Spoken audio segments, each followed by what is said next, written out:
Dr. Owusu Ocho. It's Dr. O for the 804. As the premier knee and hip shoulder sports surgeon in Virginia, I would like to remind you that health equals power. Sports build and uplift communities, nothing else can. The mission of sports medicine is to keep athletes of all ages and levels at the top of their game. Dr. O is located at Ortho, Virginia, Schrader Road office location. Appointments can be scheduled online at orthovirginia.com or by calling 804-939-6688. You can follow Dr. O on Instagram at Dr. O _ for the 804 and uplifting educational content about sports health. I'm Coach Rick Stockel. I am co-owner of Newman & Dunn Real Estate here in Central Virginia, as well as I am a high school boys basketball coach at Monacan High School. I've sold over 1,300 homes here in Central Virginia, and I would love to work with you and your family in your home buying needs. I am a proud primary sponsor of Ballin' in Virginia, and I hope you enjoy this show. Yeah, man, I appreciate Rick Stockel for sponsoring the show today. He's a great guy, great coach, great realtor here in Virginia. Make sure you give him a call or check out his website over at rickstockel.com if you're looking for any homes in Virginia. Thanks again, and let's get into this episode. Welcome to another episode of BallinVA. Man, today, I got some John Marshall legends in here. You know I got to get up and do the bow real quick. Let me do this real quick, man. Got to do legends. My God. Legends, man. Real JM legends in here today. Yeah, but we got the real JM legends in here today, man. We're going to talk about some of everything, the current team, their teams. We're going to do stuff, so I'm going to introduce going around. I got my man Ray Hood in here, man. Glad we supposed to have you back in September, man, but we had to change and do some things, and I'm glad you're here. I'm glad to be here, too. Man, you know, he's a the only four-time all-Metro baseball player in the city of Richmond, so y'all need to give it up. You know, try to get this man in the John Marshall Hall of Fame. Why he not in is a travesty. You know, John Marshall, need y'all do better. Of course, I got my man, 82-83 state champion, Marshall Walker, referee. Nice, we did it twice. Hey, look, what did he say? So nice we did it twice. My man, Ronnie Wade, you know, royalty in here today, man. Royalty. What's up, Ronnie? Hey there, brother. How you doing, sir? Good, man. And then, of course, you know, another legend here, man, New York Knickerbocker, VCU legend. Man, listen, we got to talk about what Lamont Keechwan them talk about, too, because they told me that you should have been there for that game. They blaming you for the loss, Coach. They blaming you for the loss. You got to blame somebody. Nobody blame the person ain't take a dribble. And the current St. Catherine's girls basketball coach, Ed Sherrod Sr. Good to be here, man. Legend. Definitely a legend. Fellas, man, we got a lot to talk about. Yes. We got a lot to talk about. I got about 4 or 5 pages ready. I had to write stuff down, man, so I could just remember, you know, what's going on. So, first of all, man, how's everybody been doing? Doing well, man. I'm doing well. Very well. Yeah, definitely. Always a good day when you see your ceiling. Yes, sir. Yeah. Yes, sir. You see your ceiling. This Yes, gonna be a sir. good day. It started well. Man, listen, you know, we going to talk about, you know, this current John Marshall team. We got all these groups talk about who's the greatest John Marshall team. It's great that to know that one school has all this history, basketball history. I mean, you know, probably would go back before I even was born, probably. I don't know. But, you know, you got all these groups, everybody talking about they was the greatest team, state championship team. And I tell some of these people, some of the best teams are teams that didn't even win. A lot of the teams that are winning now, you know, is because the road is a lot easier than it was when y'all played. So you know, but we're not trying to, you know, throw shade on nobody, but we just got to tell the truth and set the record straight. So, you know, but yeah, I'm going to start off with Ray Hood, man. You know, the 4-time baseball all-Metro. Man, tell a little bit, give people about your background, man, because a lot of people know you in the street, but we got to hear right straight from the horse's mouth, man. Well, actually, you know, I'm a true kid that's from Highland Park. Mm-hmm. You know, and coming up, I played basketball, baseball, and football. All at Hodges Field. Mm-hmm. And by playing for guys like Eddie Walker and Jughead Harris, they allowed me to explore different routes. They put all my eggs in one basket. Said the way to get to school, you know, come from high school. Our family didn't have much money, but he knew a way for me to get in college is play everything you can play and play it well and listen to your coaches, and that's pretty much what I did. And man, you was, and also I know I mentioned about the baseball, but you was on that great '88 John Marshall team that featured Milton Bell and Maurice Miller and Ray Lawrence and Warren Peebles. And you know, I talked to Julian Brown, and he always talks about, you know, you guys losing in the semifinals, and potentially could have had that game against George Lynch and them boys from Roanoke. So, you know, we, you know, missed that and stuff like that. But talk about, you know, some of that, the times back then, how it was back at John Marshall, back in the days that you were there. So coming up at John Marshall, you know, we had legends that came before us, so we never thought we were the best. But I knew by playing with guys like, you know, I come up with Ray, Raymond Lawrence, and Warren Peoples from Hartsfield. But once we got to John Marshall, Coach Threes was like, okay, I got a nice nucleus coming in. And the guys we looked at the guys that you have on stage now. We even looked at a group ahead of us. Guys like Von Breelove. And the ultimate was Darnell Parks. And you don't even hear Darnell Parks' name now. If they had a 3-point line back then, no telling what he could have averaged. You know, and Darnell Parks brought a lot to it. He the first guy that wore the baggy shorts at John Marshall. Everybody wore Threes only gonna give you but 50 shorts. He the only one 36 back then. Everybody else, we wearing 28, 30 to 30s. He wearing 36, 38. Wow. Because he was from Baltimore, he just had that swag about him. Right. And he was the leader. Trust me, he was a leader. And it, you know, it just was a good time back then, man. They play with guys you come up with.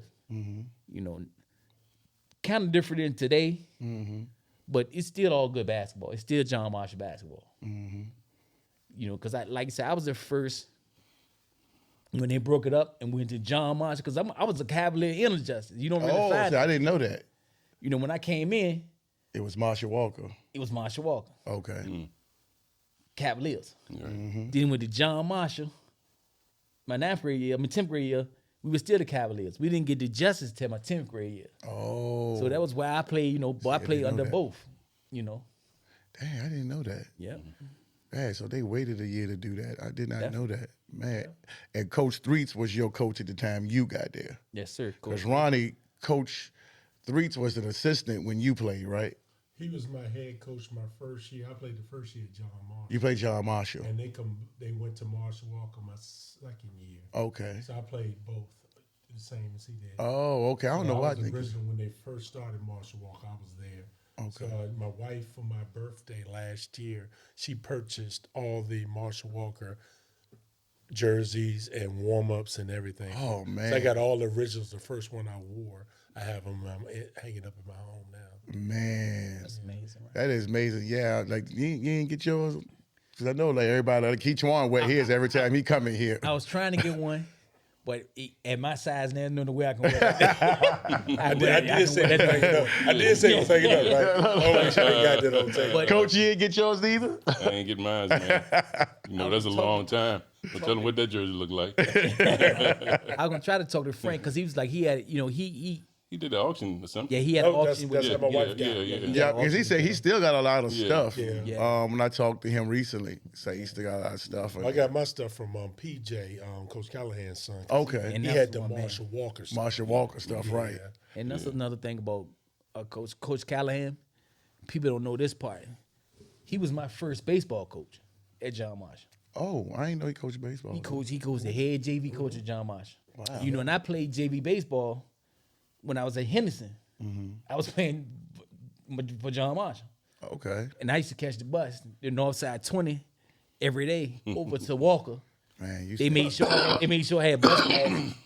So I had to get out and catch the Chamberlain bus to get over so I can get over there to practice.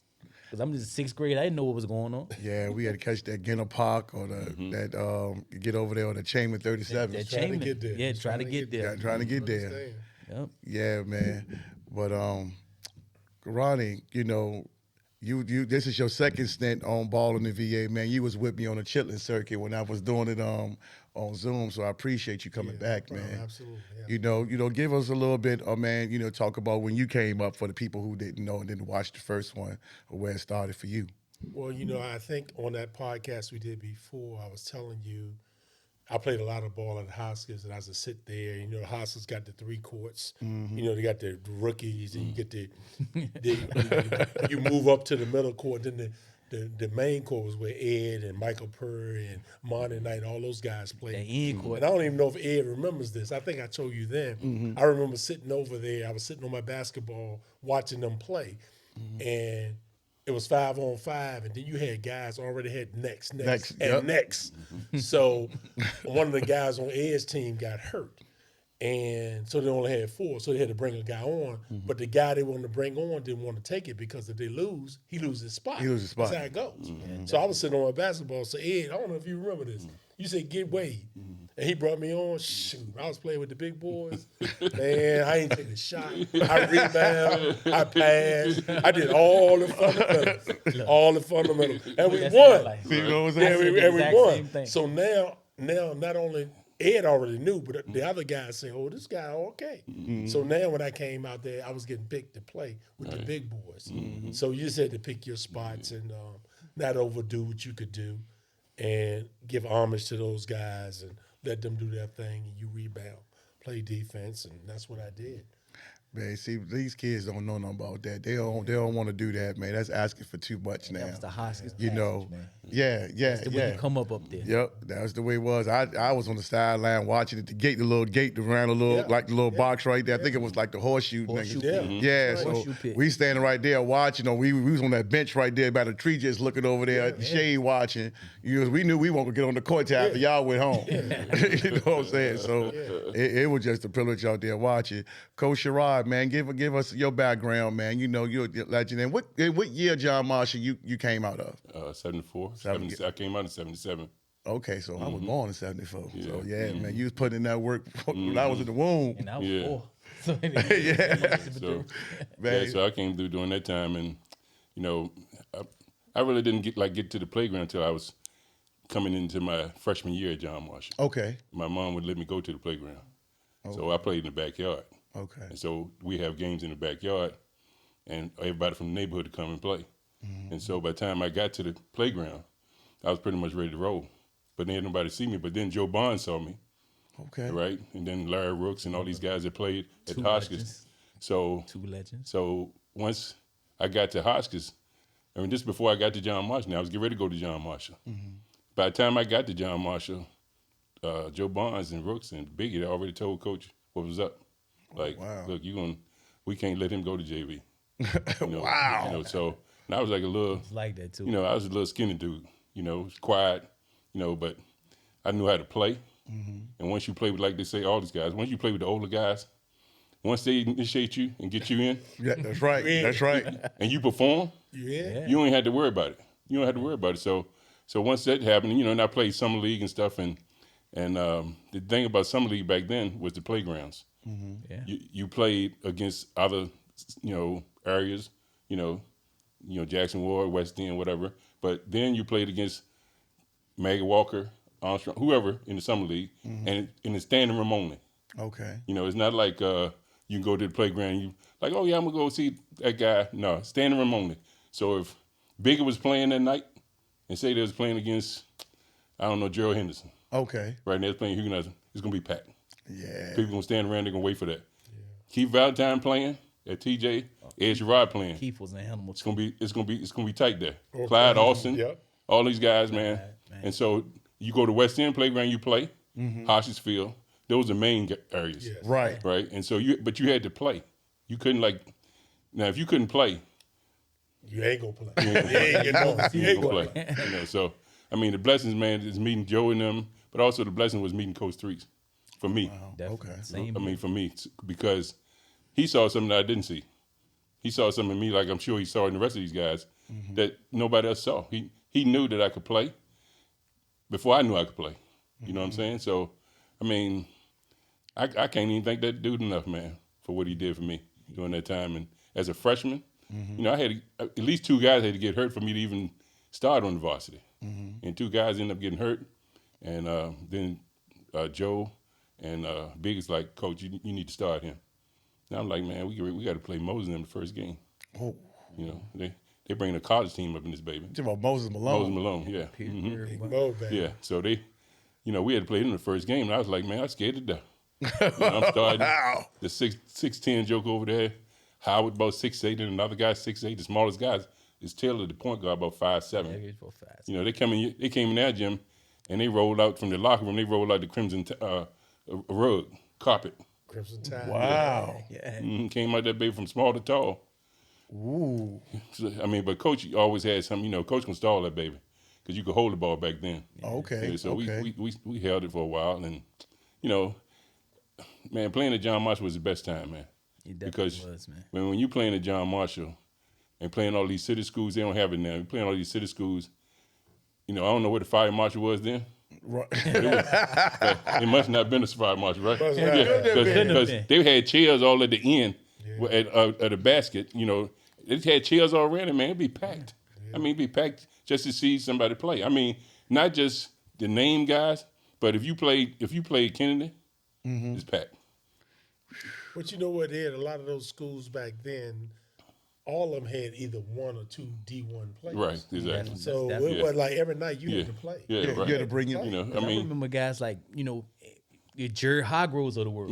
right. Guys like that Yeah. you don't even know about. Right, And used to yeah. come get buckets, Yeah. man. Man, Real buckets. Man, we played against Paul Pressey. Yes, sir. He was a year or two behind me. I mean, they had a serious squad over there, man. When you went over there, you in trouble. Yeah, you're in trouble. You in trouble. You Pressey was- you better bring it. You know, so Rubber I mean, the band, basketball man. was different, but as I look at the basketball now, you know, they got the 3-point lines, guys shooting more jumpers and all that type of stuff. But I tell the guys all the time, you know, I averaged 28. It wasn't no line. No line. Think we could have had Yeah, it. it wasn't. It wasn't no line. Yeah. And I had the green light. Yeah. So I don't know what I could have averaged. No doubt. You know, Yeah, with the 3-point line. And you know, I have so much respect for my point guards now than I did when I played with them because I ended up playing point guard when I got to VCU, Okay. and I recognize how much they sacrificed. Yeah. You know, to get the ball, because Coach Street's point guards had to sacrifice. He didn't want them jokers shooting. I fell up under that rule. Yeah. Because people don't know at Henderson, undercut, man, I was the chucker. I averaged 30. When I got to John Marshall, I was the big guy. I was 6 feet in the 6th grade. I got over there and I'm looking at Milton Bell, Big Red. I'm the smallest thing in the gym. Only way I was gonna find the court is learn how to get that ball to them. And luckily, coming up Hoskins, playing with the older guys, I learned how to handle the basketball and make smart decisions. If not, I would have been off the team. And it's crazy because Lamar Taylor told me that when he was in Henderson, he watched you. He said you was the first point guard that watched and made him want to come to John Marshall because he watched you all the time. And it's crazy because his daddy used to be on me all the time. Well, he's on everybody. That's Oh, just- every hood. Yeah. We know you can score, but what else can you do? You're right. He used to say that to me every day. Yeah, right. Yeah. So And challenge me to find something else. He said, because you know, when you get next door, it's gonna be different. He used to say that all the time. When you walk across that walkway, it's a totally different ball game over there. Man, I'm just so mad for me because Roy West came in and ruined it for me. Because in the 8th grade, you know, when I left Henderson, I knew I was going across the walk. It won't even no thing. And then when people found out recently that I went to Kennedy instead of John Marshall, I said, well, my fault. It was Roy West. Because he came in and changed the whole demographics of the city. And so the people that lived directly across the street from me that was on the even side, they went to John Marshall, but on the odd side, we went to Kennedy, which made no sense. So it was It a helped bus me. at the corner right here that was for Kennedy, and the next block was for John Marshall. And it helped me because I fell between. If I was a block further, I would have been going to Kennedy because I was Right. Fort Queen Lane was Yep. the Was determinant. cut off. I Yep. did a 2834 Dunn Avenue. I was a block away from having to go to Kennedy. Yeah. You Well, you know what happened to me was I played varsity as a freshman, Okay. and they changed and went to Marshall Walker the next year. Now I'm in Jefferson Huguenot with zone. So Peter Wolford, Raymond Neblett were my neighbors. Oh, wow. That's a So double those are my guys, right? Right. They live on the My next boys to block. this day. But because I played as a freshman, my father was able to write a letter, and they let me go to John Marshall. Okay. Because Coach Booker had called me from Jefferson Huguenot with and said, Wade, I'm so excited to have you coming over here. I was like, man, I want to stay with my guys I played with at Henderson. Right. So if I had not started as a freshman, I would have ended up in Jefferson Huguenot with. Wow. So it was just a blessing that I played as a freshman. If I had him, I wouldn't have been in John Marshall. And it's crazy because, you know, Coach Booker was from Northside. Right. Yeah. Exactly, He right. lived over. He lived Yeah, right right, over yeah. Oh, Northside. I didn't know that. And was Yeah. coaching over there, but he lived right in Northside. right. Yeah. In Matter the of fact, smack. Coach Booker and Fletcher Johnson took me on my visit to Old Dominion. I lived Really? right behind. And I they lived right were behind Fletcher. the opposite coaches of me in high school. right. Coach Brown mentioned Fletcher the other day. What did he say? He Fletcher mentioned could it. ball, man. Yes, Yep, sir. he mentioned him the other Yes, day sir. when he was in here. Yes, sir. Skinny Yeah. pimp. That's what I used to call him. Yeah, he could go. Yeah, well, I told you that's how I got on varsity, right? I played against Fletcher. I was in the 8th grade at Henderson. I played in the adult league with Coach Bibby.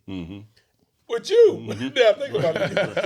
I had to look. It was Ed Monday night, Ren Watson, Yeah, Coach that's right.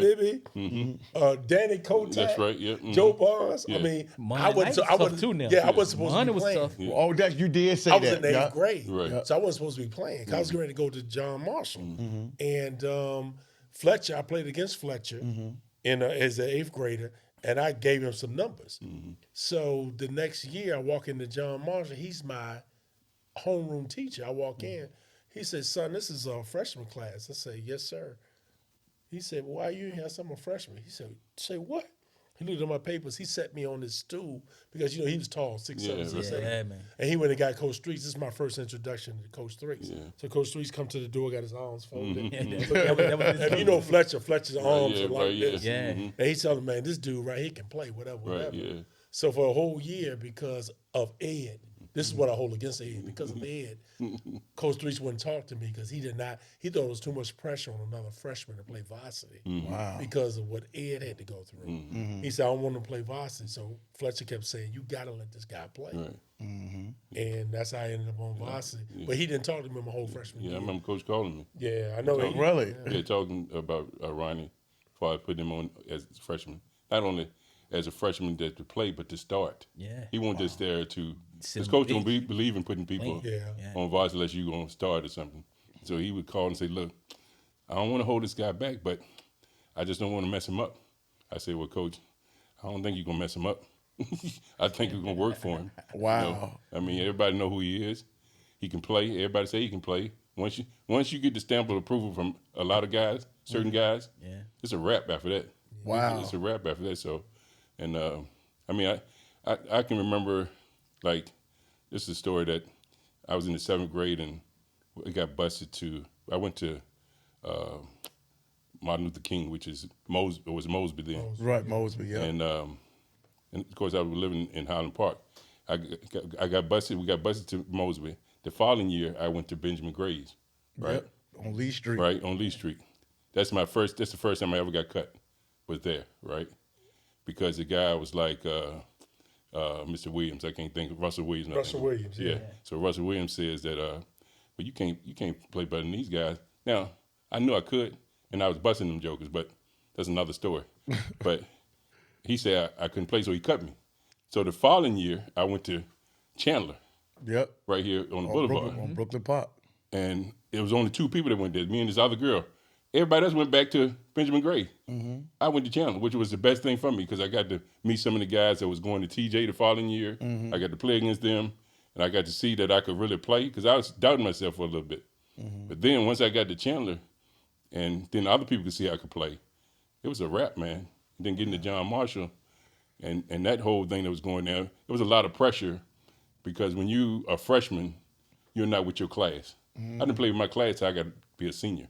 Really? Yeah, I didn't play everybody else. All them other guys, they didn't come up. You lose them. Yeah. You lose Yeah. them. I did the same Yeah. thing. And that's how it was with baseball. Like I said, playing in the 6th grade, playing JV baseball. By the time I got over there, everybody before me was long gone. Right. When I became a 9th grader, no one on that team had ever played with me. Because the guys I played with, we had moved on. Right. You know, and unfortunate for me, we could have won, I think, some other state titles when I was there. But because I was the young guy, they, the seniors wanted to be the leaders. Right. And I get it. Right. And I told them when they graduated, I said, "I'm going to get me a state title. You can get it with me or without me." So when my guys came through and they moved up, now we were together, the same guys from Henderson we were undefeated with, we got the state title. Yeah, you got 1 or 2. I got one. You got one. Well, I went 3 times in a row. Good I time. lost to Bruce Smith at the buzzer. Lost to Othell Wilson. Wow, at the buzzer. UVA, wow. Yeah, at the half court. So when we went back my senior year, it was like we were in roughshod. It was like we just, And you talking about Bruce Smith, the football player? Yeah. Wow, is he from 75, right? Yeah, I've known Bruce for a while. Bruce and I, when I visited Virginia Tech recruited me, so I've been knowing Bruce from 75. Bruce used to come over and play ball with us at Old Dominion. Oh, okay. Bruce was like Charles Barkley. He could stand underneath the basket, jump straight up and dunk it. Oh, He wow. there 6'4". He just a stud. Yeah, Bruce is a good guy. He played with us a lot. And so I think what a lot of people don't know about Ronnie, I mean, of course, he's not going to say this, like, he was really the first one to get recruited by all the top schools Wow. out of John Marsh. Now, I got recruited and everything, that too. but he was the first one to get recruited by all the top schools. Get the big, going to all the big things. names. And, Yeah. I mean, after me, he set the standard. He set the standard because, I mean, the people that came behind him had a lot to live up to. Man, who you telling? Because he set the standard. Well, we He set grew the up, that's all standard. we heard was Ronnie Yeah. Wade ran away. And I'm going to tell y'all this. If that brother hadn't got injured in college, he would have played in the league. That's how good he was. Man, That's how good he was. I told you my first game when I was 9 years old, I went to see Ronnie. My uncle graduated from where it was Marshall Walker, but he went to the John Marshall building in '83. Was my first game I saw. Then my second game was Indian River, Lonzo Mourning against Highland Springs with Rod Wheeler. So I told him, I was just like, man, and all we grew up, it was Ronnie Wade. Ronnie Wade till these guys And came. what people don't know is about him is that we played so many pickup games in the back of Pete Strayhorn, Mike Strayhorn yes. house. Getting And, in when we're done. Oh my God, packed. I mean, people coming in the alleyway, standing around the Strayhorns Yeah. backyard. We was getting Wow. Yeah. And the straight horns you can go too now. Oh yeah. I was a little boy looking up. See, doubt. it was a difference. See, when we came up, we looked up to these Yeah, guys. right, It right. ain't like now Yeah. comparing eras. Right. It just filtered on through them to the next Right. to the next. Right, because right. Right. All us coming through the same way. Right. Yeah. So we not judging about when you came. It's that you came. That's Right. how we looked at it. Right. You want to give it back. Yeah. Definitely. You want to give it back. Right. It was number love. So when we left, we want to go back and support those Right. guys. We were there. Ed and them came back and supported us. So, we always learn. And Ed did a lot of sacrifice. Being a point guard, and your point guards, man, they give up a lot because not only these guys can score and they are ballers, but they have to make sure they run. They're like the maestro of the organ. They got to run everything. They got to feed everybody else. So they give up a lot. They, I have a lot of respect and love for them. We played summer league, man. I mean, we had some studs on our team. Ed could have scored 30 a game if he wanted to. But he was always looking at me, looking at Pete Strayhorn, looking at us, run the lane, and it got to a point you just look at him and you know what to do. If I look at him, I know to take off. He gonna throw the balls on land perfect in the hands. It's just amazing. And then understanding this too, like most people don't even know this. It's different levels to my game. I was a scorer in high school, so most people who knew me in high school, they saw me as a scorer. They ain't had no idea when I got to to VCU, I had 3 months to try to get that point guard position. From June until September when I entered VCU to get that position. I changed my whole game. Yeah, change your whole game. Yeah, changed my whole mentality. I knew. Yeah. And I mean, then- I had to change everything, man, because, if you want to play Yeah, and you look around, you want to play. So when I got to VCU, Gerald Henderson was the 2 guy. Okay. He All-American. I'm like, man, I ain't getting no minutes of that behind him. Right. Even though I was a top recruit. that's how I look when Yeah, I got the John Marsh. yeah, That's how I yeah, won't get yeah. no minutes at So I John just Marsh. say, look, you know what I'm gonna do? I'm gonna get that other guy, right? And I'm gonna just try to get that. But I had to change everything that I played in the All-Star games I played in. I played the point. One thing about Coach Threes is like, if you can't play D, you can't You play. ain't getting You no ain't playing. I don't care who you are. You ain't getting on the court. Ain't happening. So my defense was good because that's what he taught, Yeah. So, but the point guard part was, I mean, we was all, Coach wanted people to shoot the ball. He had people he wanted to shoot, but he also wanted to make sure you weren't selfish. Right, that's definitely. You know what I'm saying? So if you might have a shot, but you better pass that ball. Somebody's open. You know what I'm saying? But then again, he'll be like this. Say you get like 40. He'll say, well, you could have got 50. You wouldn't have passed that ball. Like, you know what I'm saying? I'm sure he said it, Ron. Yeah, no doubt, no doubt. I sure you could have got. You could never please Yeah, him. never please him. He always say, my grandma, Yeah. the only time he ever got mad at me, he kept saying, my grandmama can do that. I said, well, Dad, go to bring your grandma. I want to meet her. He said, what you say? Get on the line. Wow. I got to meet this grandma, y'all. My grandmama can do that. I said, bring her in here. I want to meet her. So I'm tired. So that's what most people don't know about me, other than people that play with me. At John Marshall, I was a scorer. I led the state of Virginia in scoring. Oh, we know. So he can put it in now. So then I go to VCU and I changed my whole game. My first game, I didn't even shoot the ball. Coach Threes was there. Mm-hmm. I think by the time I got out the locker room, he was down there. He was on you. On me.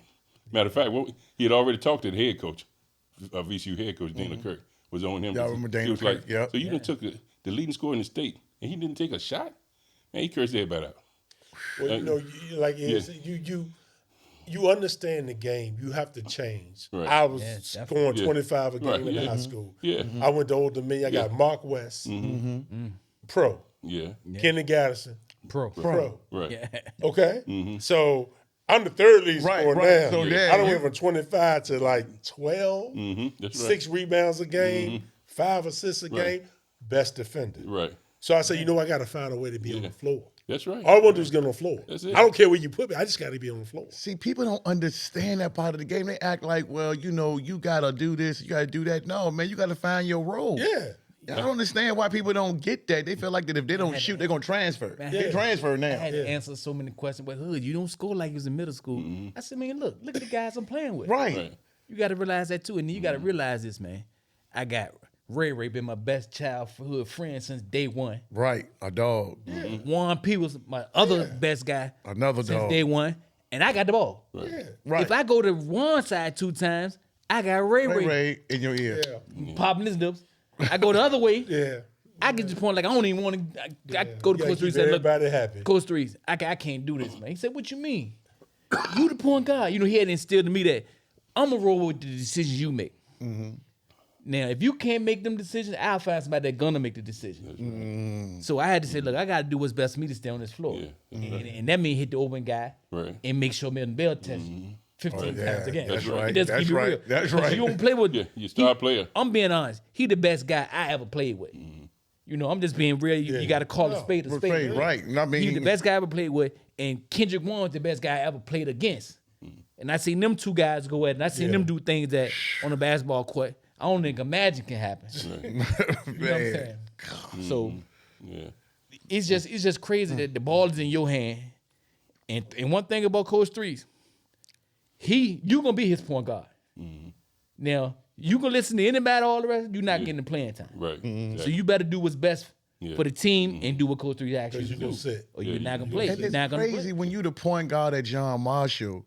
Like, you guys it's like stars, man. Like, you're right. It has to be the toughest position because look at all the guys you playing with. Look who the guys you played with. You know what I'm saying? Like, who was your point guard when you played, Ronnie? Bubba Johnson. Bubba Johnson, okay. And he had to get the ball to you and some other guys. And like you said, Ed and you and, like I said, Lamar. And Like I said, at John Marshall, I had 4 different point guards.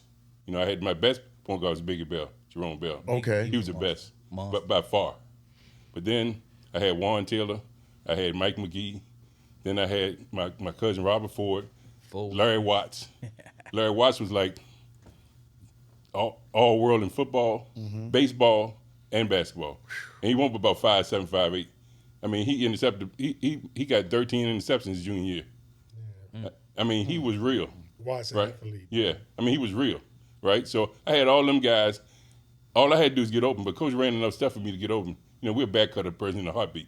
You know, stuff. And so, but they was giving me the ball.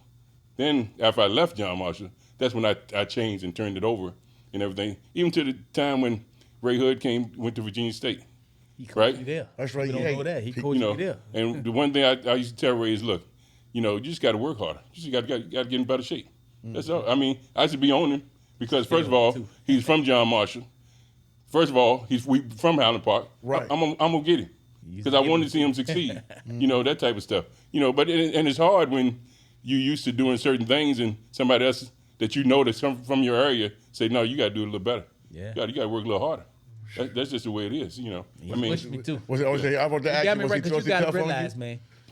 Now, Coach Dean was a good coach to a certain extent. That's Harold Dean. Yeah. Harold Dean, but he didn't understand us, the guys, the team. He played a certain way. We played different. We was 5-7 into CIAA's schedule. Okay. I don't know what happened with him and coach. They had a whatever they had. He took over coaching. Okay. You know, we finished the season. We was 19-8. We ain't lose but 1 or 2 games the rest of the season, and we went to CIAA finals. We lost to Hampton by 5. You know what I'm saying? Wow, Because that's a big turnaround. with the changes he made, because he saw something in each player. Gerald Britt, Yeah. you know, can't take nothing from him. Hell of a point guard.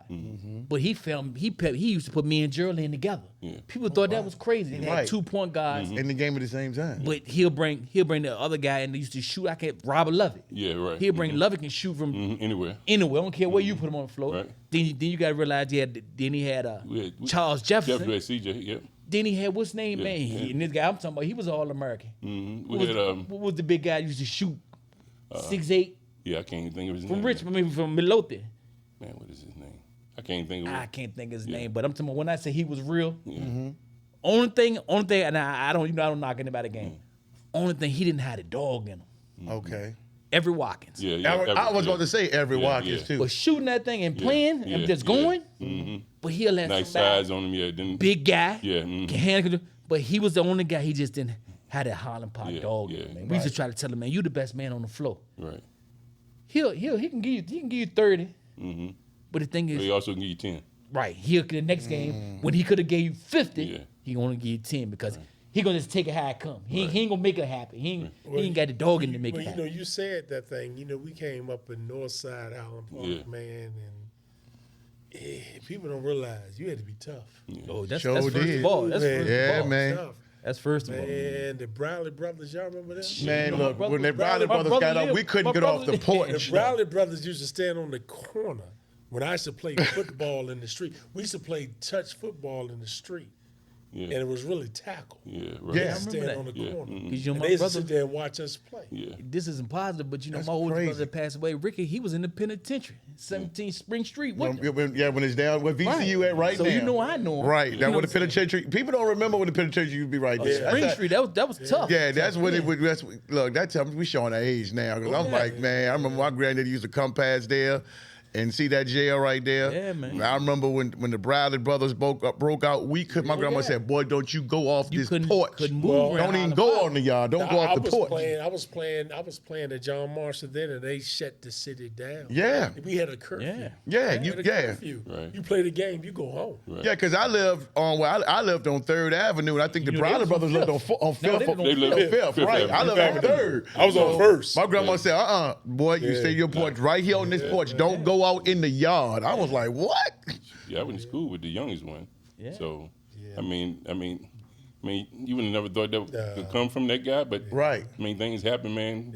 Yeah. Just don't know what's happening, man, in people's life. But And man, it that was a crazy terrible when you time, look at bro. that. And when you look at that house, it looked like Halloween, Michael Myers. The Yeah. house looked just Right. like Yeah. that. Yeah. When you think Yeah. about it, Yeah. I was Yeah. like, man, that house. Yeah, so, Yeah. And you play sports and you get a pass. Yes, sir. Right, I got right, you. yeah. You get a pass. You get a pass. Yes, sir. And Yep. the pass Yeah, is yes, sir. that, I'm a light skinned brother. Yeah. Playing the north side Right, too. that's right, So I that's had right. and I had 2 older sisters. I didn't have an older brother. Okay. So I had to really come through. I had to maneuver some stuff. Right. Mm-hmm. Unfortunately, I had the family, the Henderson Yeah, family. yeah. I had some guys called the Henderson family, brothers. Okay. They were like 6, 7 of them. They adopted me as their younger brother. Right. Oh, wow. So I had coverage. But I got a pass because I could play. Yes, sir. And because I was the youngest of all of those, we used to get in the car and we used to ride around. They had a Cadillac. We used to go to different playgrounds There and you play go. ball. I'm gonna talk And about we used to that. go to and I was the youngest. I didn't know. So they used to go play for money. I didn't know they was playing for money. Right. But after we would win the game, they would always break me off a few dollars. Yeah. I didn't know. I just Right. didn't know. Right. So we went to Jackson Ward one night. Mm-hmm. Come on. And we beat them in Jackson Ward. They didn't want to pay us the money. Yeah. I didn't know this. Yeah. So dude came and said, look, y'all might just want to leave. Yeah. So we left without the Yeah, money. yeah. But that's how we just wanted to play ball. I just wanted to play. I Right. didn't know they were older than me. When you play ball as a youngster and you get moved up with the adults, you don't know. Right. So you just playing because of the love of the game. But it was a lot of stuff that I look back on now, man, I was very lucky. Oh, I think we all I were. was in some bad situations. Yeah, I think we all were. Right. Didn't know it. Definitely. Yeah, because Right. when you become a player, Yeah. man, all the guys that's so-called gangsters Yeah. and whoever they are, drug dealers, man, okay. you okay. You okay? As a matter of fact, Yep. they looking out for you. Yep. Tell your boy going Yes, right. yeah. And that definitely was the truth. Yeah, in the hospital. they Right. tell you. They ain't want you out there with them. Yeah, they tell you in a heartbeat, man, you need to go home. Yep. Said, no, he Yep. okay. Yeah. You go. Yep. They Yeah, go on, protect run you. with your They business, protect yeah. you. Yeah. Coming through Metal Bridge at night, Yeah. man. Oh, yeah. Yeah, come on now. Guys like Jimmy Ross and all them, man. Yep. The biggest hoops you want to see. But you know what? They made sure Ray Hood got off Metal Bridge. sir. Right. Got to Dunn Avenue. Right. They don't care what happened. Yep. Yeah, I remember right. I used to walk up to Bethlehem Center. Oh, Yes, sir. Yeah. That was another one Bethlehem now. We had Center. some Yep. good runs in Yep. Bethlehem. Yep. Yeah. Keith Hassman, your Yeah. boy. Oh, yeah, exactly. Yeah. So you have to, I mean, when you coming up and you got a skill and because now make no mistake, a lot of these guys had skill too. Yes. But some kind of way Yes. they messed it up. Right. But when And they knew it. Yeah, but when they see that you got it and they can't do anything about theirs, Right. they're gonna make sure you take care of Make it. sure you're taking care Yeah, of. that's right. That's the That's rule in Yeah. that's the rule in the city. That's the rule. At least that was. Yeah. I don't know what the rule Yeah. is now. Yeah. No, It's ain't no different. code Ain't now. no Right? code. Yeah, ain't But back even then, no there was code a no code. more. Yeah. Yeah. Wait, no, Wade's okay. Yeah, No, yeah, you no, gonna nobody get wants paid. Wade. Yeah. Because I now, was like, man. now they'll wind up harming the kid that had a chance because Right. they Yeah. look at it right. They look at it totally different than how they looked at us. Yep, and it was crazy because Kenny Merck is my uncle. He passed away a couple of Right. years ago. People remember Kenny Merck when he played for Walker, Right. and they was like, "Oh, that's Kenny Merck nephew right there." You going about your business, stuff like that. Or they'll tell him, and he'll come around there. Hey, boy, I heard you was on such and such. Boy, go on in the house. I'm like, all right, I'm just walking with my And you do what they basketball. say. Right? Yeah, you did what they say. Mm-hmm. Yeah, so. He was going like that. So I knew that if I did something wrong, somebody was going to go back and tell Kenny, what was going on. Well, I should ride my bike. My grandparents lived on Churchill, Marshall Street. My Pritchard brothers. Yep. Okay. So I used to ride my bicycle from North Side over there in the summer. Right. All right. But I would stop at every playground. There you go. Because I wanted to play ball. There you go. So I would sit there. Remember that light-skinned dude showing up in Fairfield? Yep. All these courts. I would sit there until somebody asked me if I wanted to play. Right. They didn't know who I was. And we didn't know. So I I play. So I go out, but I would hold back because I would embarrass them. Right. I would hold back. But once they saw I could play, then every time I would come over, I was okay. I was accepted. You have to be accepted because you go to somebody's neighborhood, you Yep. embarrass Can't them. just Like, shine. Right there. You might not you, leave that you might not make it out there. That's the and I'm driving a yellow. Yep. I'm riding a yellow Huffy 10-speed with a fro light skinned dude. right, yeah. I just wanted to play ball. Right. I wanted to play against the best, Right. and the best was on the playground. Yep, and that's what we That's what we did. did. I remember when me and Dario rode our bikes over to Chimborazo. Oh, yeah. And we played them boys over Chimborazo with that big tall fence right there on 31st Yeah, Street. yes. And we went in there, and it was like me, Dario, and somebody else. So we picked two more dudes, and we beat them dudes. But it was like we were first two, and we picked them dudes, and they said, wait a minute, y'all gonna let some dudes from Highland Park come over here and beat y'all? And they looked around. I said, man, we got to get up out here. Yeah. They was like, let's get them. Yeah. And man, we gotta ran up out that Yeah. gym, man. Yeah. And we ran all the way to 26th Street with St. Paul's Church and Yes, hit the sir. church until we can get through. That's why you have to be careful. You got to be careful. You ain't gotta know, but we realize- just wanted to hoop. Yep. For a long period and a long stretch, balling at Chimborazo in Yeah. the inside, Right. in the gym. It was- that was the thing for the guys over North Side because that became the spot. At one Right. point, Yep. is to play at Chimborazo. Yep. In the inside. Mm-hmm. And then once they knew you can play over there, Yep. and they said, okay, them the guys from North Side. From they North from Side, Highland Park. yeah. We kind of knew guys Right. because we knew the Kennedy guys. They kind of got us in the door a little bit because we was willing to go anywhere to play. Right. That's the way it was. Your battery. Look, I was by anyway. myself, man. Yeah, Wow. that was By different. myself. That's different. Yeah, we won't. I was by Yeah, myself yeah, riding right. a bicycle. Yes, I yeah. would just You're a sit bold there- brother. I would sit there and just definitely. let them play 3-4 games. And they say, hey, man, you want to play? Because they saw I was tall. I said, yeah, man, I play. So I got out there and just hoop a little bit. Not enough to embarrass them, just enough to know that my team could win. Then they started accepting me. So whenever I came through again, I was good. I was accepted. I had some brothers, and my brothers were crazy, so to speak. My dad got married the first time, and he had a son and a daughter. They lived in the West End, so I could go to the West End and play on the playground over there. Then my other two brothers, by my mom's first marriage, we lived together or whatever, and so they control everything. Like Michael Simpson, that owns the. Yeah, Mike. legend. He's a legend. Man, look, listen. So look, him and my brother. So him and my brother was like this in school. So anything that, Larry? Wallace. Yes. So anything that went down. So if I wanted to go play on the playground by myself, they'll clear the whole court. Or Hospital Field. They'll clear the whole thing. Yeah, you know Mike the Godfather. Yeah. He HB Godfather. Man. Yeah, he'll clear that. Them Good two, guy, man. they'll Great clear guy, that. man. Nobody get on the court till you finish. Wow. And people don't realize this. Mike had his little crew, Yeah. and he wanted a hell of a basketball Right, player. yeah. But every Sunday they'll come there and they'll get a half court and they play. Yup, it sure He sent did. guys to Simpson Market. Yep. You know he had the coldest beer in Richmond. He sure did. So he gonna make sure the guys that he came with and all the older guys were Yep. fine Right. because he knew the guys that were considered the gangsters. Right. They protected all them other guys Yeah. over there. Yep. Playing. Nothing gonna Right. happen out here with them guys. Yep. Right. Cause they the older guys, Yeah. the Ronies Yeah. and the, you know and all, and I hate to tell you, but one of the best guys I ever seen play. We used to call him Akeem or Buzzer one, big Buzzer from Highland Park. If Buzzer had any grades or want to do anything, Yeah. Buzzer one of the best guys I ever seen play, man. Yeah. I done seen him play against Wolf Falk. I'm talking about all high school guys. He out there with the long towel in his pocket, no the wrong jeans on, and he killing everybody. Yeah.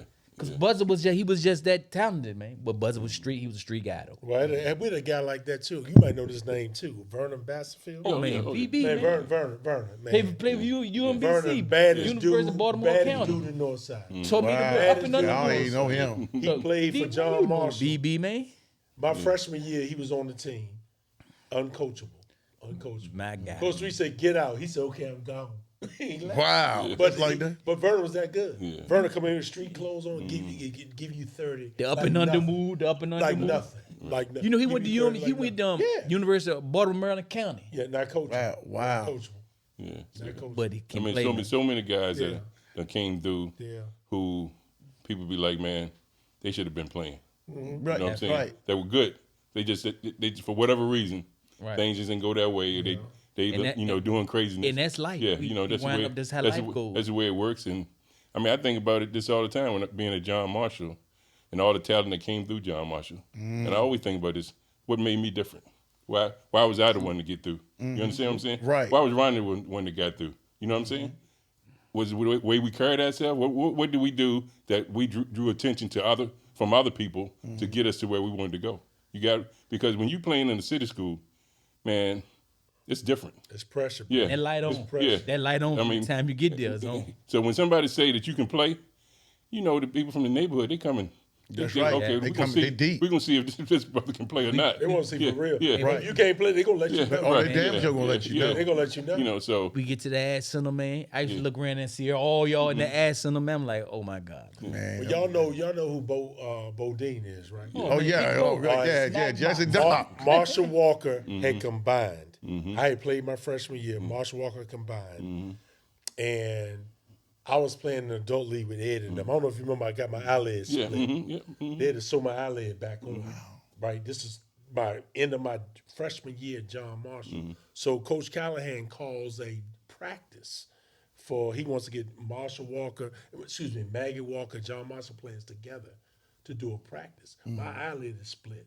I've been playing in the adult league, which I should not have been playing. Oh. So I didn't want to throw Coach Bibby and them under the bus. So I go to the practice. I got a patch on my eye. I walk in.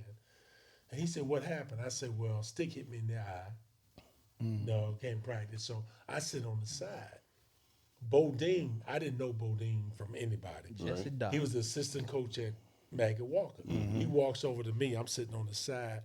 He said, "You won't be starting this year." Everybody know I'm Yeah. He said, Yeah. "You won't be starting this year." Yep. So He I'm used to like, always talk trash. "Man, this is gonna be my coach next year." I was like, "Man, this is wow. How this is starting." So Marshall Walker starts the next year. We 6 games into the season. Bodine, to his credit, he walks over to me. I can't say on the mic, but he said, "Man, you one tough MF." And him, Bodine and I are like boys. Yeah, To this yeah. day. I see Bodine out here. He said, "Man, you one tough MF." Because I think because he didn't know and I didn't know. And again, man, being light skinned North Side fro, people thought you was soft. Yes, Right. Yes, They sir. thought Right. you was soft. Yes, And sir. speaking of Yes. Bodine, I want to give him his props, man. Please do. He brought them kids here Yes. from Yes. out of town. Yes. Another public, and he'll bring them up to the they do camps up here. And I want to give my, I'm talking about. Well, I'm talking about he bring busloads of kids that would never had a chance to see a ball from another part of Virginia, man, up here to play, man. Yeah, but Bo, good dude. Bo, Yeah. great guy, I mean, man. he coached remember me. him from He coached me at the Wide League. Me and Mike Prairie, Monty Knight, and Reggie Kane, Jughead. Jug, They was our coaches. You see all of us Yeah, guys he yeah. named.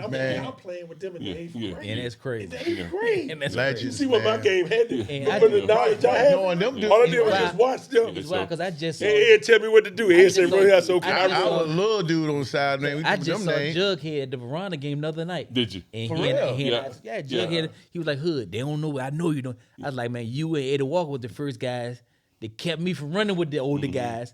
They put me off the playground. We had a championship baseball game. Talking about, That night. Fat Eddie. Fed Eddie Walker. He named me. Look, Eddie was God coaching bless- that baseball, man. God bless. So he named me 34. Because that's the only number I had at Hodge. It was 34 and everything. Basketball, baseball. Man, look.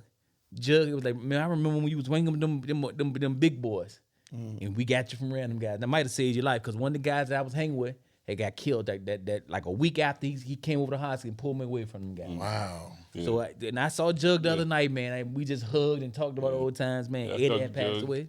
I talked to him maybe about 4 months, something like that. Just That's good, man. and Jug, give him his props, man. Give him his flowers, man. Him and Bodine and, Oh, and yeah. Reggie. Oh, I yeah, mean, man. because back then, they just take kids Yeah. and they just take them places. They took us to North Carolina. Yeah. We playing against Y teams, man. And they don't know about it. People in North Carolina don't know about it. We going at them, And Bodine, he talking. Oh, he gonna Right, go. right, right, Bo right. talking. Bo He ain't gonna just sitting there. When you whipping up on somebody, he adding it more. Oh, Yeah, yeah. yeah, because he was the sub when I was in Henderson. Yeah. He used to talk trash Oh, then. yeah. So But he real. And if ain't nobody never got to see him play, I got to see him play. That's what I agree. He was real. Let's talk about Yeah, that he- pocket. see, he used to That play look- in the teacher's joint. No, I'm talking In about. the I remember when joint. That's what I Look, remember. I remember. Like, I'm a little boy. They were older than me. Mm-hmm. This man had a poodle with a gold tooth. Yeah, that sound like He was up in New York playing for the Knicks. That's right. He and I seen he had in the snack box. He had the truck. Mm-hmm. He had a poodle in there with a gold tooth. And he said he bought it from Earl to Pearl Monroe. That's right. Wow. He said he bought the dog from Earl to Pearl Monroe and got a dog, got the gold tooth, put that for Mm-hmm. 4T Johnson Henry. I said, boy, you They crazy, man. 4T, man. Everybody He know put a that gold on one. the dog Yeah, too. yeah. Hey, Larry, think about this, man. I'm in high school, and the faculty plays the basketball. team. Right. That's where I remember Okay. Bodine from. So we got a good team, right? So we got to play the faculty. Fred Bibby, Fletcher Johnson, Bodine. We like, what? We playing pro. And see, back We then, playing that's what it pro. was like. That's what We yeah. playing pros. That's what it was. I mean, they come across half court, and they knocking it down. Down, yep. I mean, normally the team wins if the team is like, I can't remember we won or not. Yeah. I mean, it was a dog. I think the score was Yeah, 'cause you looking we at them- scored like 100 points. Yeah, And that's when you be like, them old dudes, man, you can run them off the court. Man, them dudes was good, man. Because they was in there, they was in like their 30s and 40s. 40s, right. And- Right. And they knew the game In my better. 30s and 40s, I was still Right. giving numbers. Right. Yeah, I just right. stopped That's playing. right. I'm 59 That's right. now. I just stopped playing 5 years ago. You're right. Oh, wow. So And you really knew the game, didn't have to right, beat the younger right. guys. They knew the game. Right. Yeah. Because I remember Fletcher coming across half court and shooting a Yeah. 3-pointer. That's right. And Coach Bibby was wide open under the basket. He said, "You see me?" He said, "Yeah, I saw you."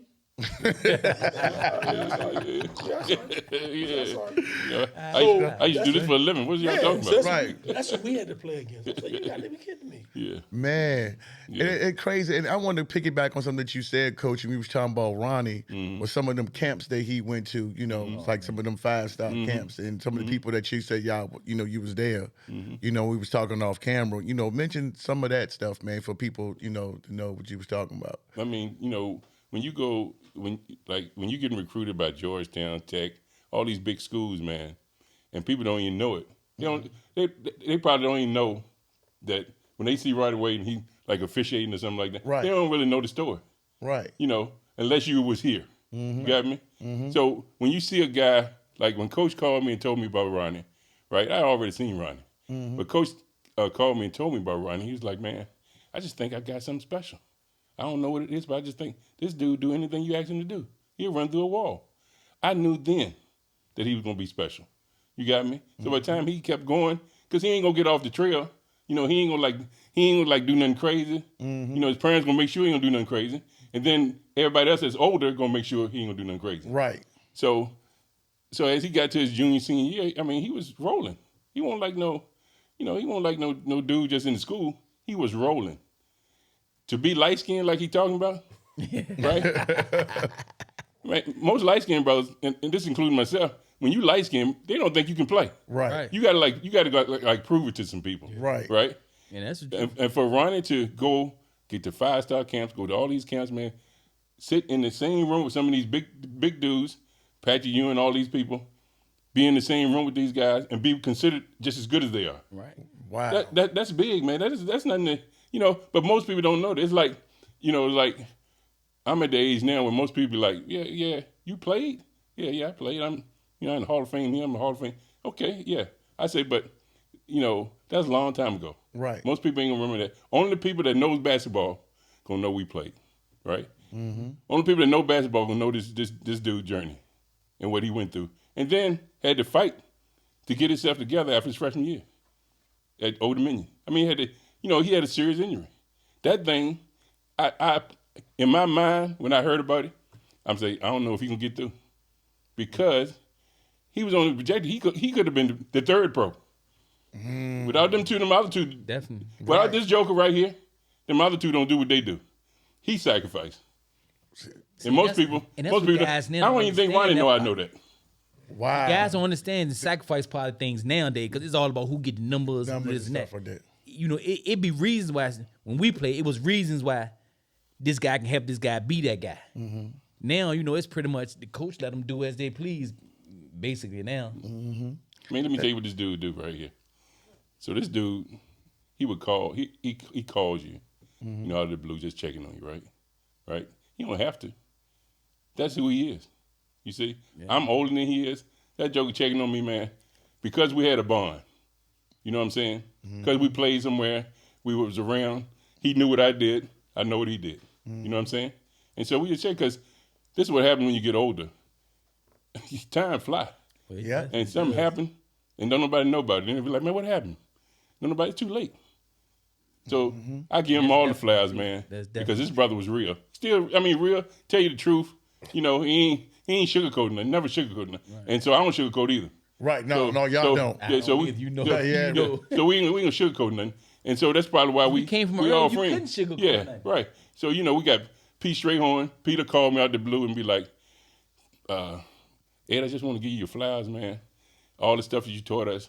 And he go down the list with Bubba, him, Ronnie, all them that's all Cooley, all them that's together, right? That's and say to me, now I don't even know this. Say to me, man, we used to watch you. Yep. Right. You know, That was our guy. Yeah. That was you our know, guy. we used to watch you, and I'm thinking, Cooley was my guy too. Yeah, Man. I was thinking to myself, John what? Stevenson. And in my mind, I'm like, Harlan ain't Pop. no way these guys Man. watching me. And they're like, no, we used to watch you. You our guy. Yep. And see, that's what I'm saying, Coach. Like I said, you like I said, VCU legend, definitely. New York Knicks. People don't know. They see you around, but they don't know that stuff. They know, like I said, me and your son, you know, EJ, we came up to Henderson together, 6 through 8. And I told you when we was in cut class, and we was in what was it? Yeah, we was in cut. EJ played with me. People don't even realize that EJ played with me. I ain't know that. See, that's what I'm talking about. I just remember him with me. Him being and in Jason class, Williford. right? And he was in class, and he was just a skinny dude with glasses, and nobody want to talk to him. And me and him were just padding. We started talking. I ain't know he could play basketball. Right. I didn't even know who you were. Right. And they said, man, his daddy could play ball. I'm like, who is daddy? You know, I knew about Ronnie, but I didn't know about you. And then when Ed was the only dude back then. You know, in Henderson, you couldn't play in the 6th grade. Right. So I started that when I got there. See, and so when I got there with Cut, you was good. No, I got there with Ed Cut. was able to play. Look, Cut made me play. Look, this is what happened. They had a big guy the year I got in the 6th grade. And he was 6'2". I forgot the guy's name. And you know, Coach Parker went to the office, to the front office. He didn't coach anymore. Right. So they had Cut. That was Cut first year. First period, my gym class, I played. So he was like, man, look, in a few weeks we're gonna start basketball. So Coach Washington, Oh, Mr. Washington. Mr. Washington. Oh, He man. said, man, he ain't playing for nobody, man. Don't nobody playing. So he said, no, I got somebody. You think you nice. He left all the class and went and got the guy. And I beat the guy 16-1. So he went and got, what's his name, the assistant principal. And I beat him 15-2. Who, Mr. Parker? I beat Mr. Parker. look. And Coach Cut was like, now can he play? He was like, yeah, but I'm going to tell you one thing. I If played he for had Coach. a D or F, he never playing for us. And I was the first guy to play since I was in the 6th grade. But it was like 3 of us that made the team that year. Wow, it was so deep. We had to play intramurals because Mr. Parker was coaching intramurals, and then I was playing for Mr. Parker when he had his church team. What's his name? Because he said, man, look, them guys was too deep. So I wasn't as good as some of those guys. So I knew my place. So I just played intramurals for Henderson, and then I played, for church league for rec, because I had a good relationship with Mr. Parker. But man, y'all were good. Ray and Tim Jones, the first guys ever to play at 6th grade at John at Henderson. Yeah, you had to be special to play at Henderson in 6th grade because, like I said, I come in there, Kevin Ross and all of them boys was They in came there. after us. Right, you know what I'm saying? So I was just like, Henderson was just winning championship. So I was just like, man. But like I said, I just wanted to go back and touch on. I'm gonna go down each one of y'all. I'm gonna start with because I remember we was talking about Ronnie, and I'm gonna go to you, Coach. I'm gonna go to you, Ray. When we was talking about Ronnie, that 5-star camp y'all was talking about. Who was your roommates? I want people to know who your roommates and who else was there. It was Lynn Byers, John Sally, Patrick Ewing, Pros. All-time greats. Yeah. And you roomed with those guys, right? Wayne McLean, Gary McLean played for Villanova. Both of them national champions. Yep. Billy Thompson played for the Lakers. You know played Billy in Thompson. Yeah, yep, Louisville. yep. Man, we had some studs. So when I went there, I was very humble because, like I said, I was doing 25 a game. I was like the man around here. Yeah, that's right. So when I went there, man, these guys could jump higher. They were studs. So my first game, Lynn Byers, I think I told you this, went up for a rebound. Lynn Byers hit me in the stomach with a bow. And I went down. He said, hurt, don't it? Now, we from Highland Park. Yeah. So you know what happened. So the next play, he came down for a play. I hit him, took him out. And we playing outside. That's right. He bounced into the fence. Right. And I said, hurt, don't it? But he was bigger than me, so I kept walking. Yeah. But because of Smart that, from we had a Highland relationship. Right. That's You know, right. we had a relationship. It was great, man. You know, I learned a lot. You know, you had John Thompson, Dean Smith, That's right. Coach K. I mean, all of who was who, but they couldn't talk to you. Right. They Right. only watch you. Watch Yeah, you. right. And so it was a great experience that humbled me, and it helped me in making my decision to going to school. Not who like you, who love you. Yeah, that's right. Right. And That's the same thing I passed on to my son, who like you, who love you. You're right. If you get hurt, who's gonna love you? right. It's been a Right. blessing for my son and a blessing Yeah, for your yeah, grandson. That's right. Right. And we talked about it. My grandson and his son, my son, they're very good friends. They both had similar injuries. Yeah. We've talked constantly about it. But they're good people there, and they're gonna be okay. And it was crazy, because, I remember going back because my son played with your son at Correct. Trinity. At Trinity. And we won a championship. And your grandson, my son's junior year, used to kill us. I think they beat us 4 times that year. And there were times where we were trying to figure out who we was going to put on Nick. Right. Because it was just like, It was nice. Too. yeah, it was crazy because and that's the thing, we changed it because Malik used to go from Alex to Nick. Right. And I was like, and I thought my son was one of the best defenders around. And it was just like, we just couldn't do nothing with him. So the thing over that summer, when I heard Jason was coming over, I was like, yes. I said, now I think we got something now because Nick was leaving. Right. So I was like, okay, now we good. And the thing about that, man, I wanted Nick and Jason to play against each other. So right. me and Egg had some Talk fun. about Yeah, it. so it Because I was didn't like, happen. man, because I said, man, Nick, and for me, I know everybody in the city, we talk about that game at Henrico where St. Chris was playing Buckingham, and Nick was shooting the light. I think he was shooting so much the lights went out in there, and we had to stop the game because I think he shot like about 3-4 threes in the throw from like half court almost. And I was like, Jesus Christ. I was like, man. One thing you said, that kid Buckingham was special. Yeah. That kid was special. He was special. Definitely was special. Like seeing them two go at it, and then both of them was going to University of Richmond together. Right. I was like, man, the city was in good hands. But like I said, when Jason came around, man, like but Larry, that's crazy. Did you notice something about Nick and Jason that was similar? I'm gonna tell you what it is if you don't know it. I don't. Basketball IQ. Man. Know that basketball. Know what that basketball IQ? Look at their 'Cause foundation. his basketball IQ was high. Look at their My foundation. basketball IQ came from him. Right. Look at their foundation. And so both our kids, what we taught our kids were understand the game Yes. and fit in where you fit in. And see, Ronnie, when you say that, it makes so sense because I had a conversation when Jason announced that he was coming over to Trinity. I said Malik on the bed. I said, because it was Malik's senior year, I knew Malik was going to be averaging about at least 20 points a game. And I said, Malik, I said, now with Jason coming over here, and Jason was averaging about 25, 27 at Hanover. Yeah. I said, Malik, I said, you know, now you're going to have to take a back seat. I said, Mondo coming up. I said, with Zach. And I said, with Jason coming over, you're going to be the fourth man. My son looked at me, he said, Dad, I just want to win. I'll do whatever it takes to win. So if I got to take a back seat and be the fifth, and then you had Aaron, who was a point guard going to Army that already committed. I was like, I said, yeah, you're going to be the fifth man. He said, Dad, I just want to win. And when you and Linda walked in at the Stewart and y'all watched us play the Summer League against Monacan that day, and I begged you, I said, man. Remember you came Yup. in. And I was like, and Malik had a good game. I think Malik had about like 20-some points that game. I said, what you did today, when Jason come, you ain't gonna be able to do that. Right. And it was just crazy. And I was just like, man, so when you came over, man, and Malik just loved playing with Jason, it was just like, you know, it was probably one of the best things, man, because I was so glad to see Nick leave. Nick just, oh my God, like that. It was just crazy because we couldn't beat him.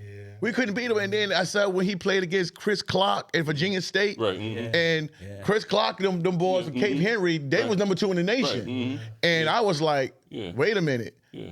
He beat almost beat them by himself. Yeah, he was going at them. And I told him, I said, y'all don't understand how tough the private school league was again. People don't understand that. I said, y'all thought there was some cupcakes. I said, what's the ball players over there? They went in John March and beat them. That's what I'm saying. That's what I'm saying. So, I mean, you have to, I mean, man, look, like I tell most guys, and if you can think, if you can think, man, you can make it for a lot of stuff, man.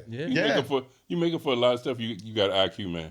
Easy. Really easy. You see stuff, man, that other people don't see. You know, way ahead of time. You know, that's the thing about what I learned about point guard, being a point guard. You can see stuff, man. If your IQ really tight, man, that third eye that you have that everybody else don't have, you see stuff that everybody don't see. Way before you get people open, way before they even know they open. Yeah, and not to cut you off, this is what I'm saying. We playing Summer League, VCU, playing against Gerald Henderson and all them guys, man. And I had gotten the rebound. I kicked it to Ed. I was running down the sideline. I looked back, and Ed and I made contact.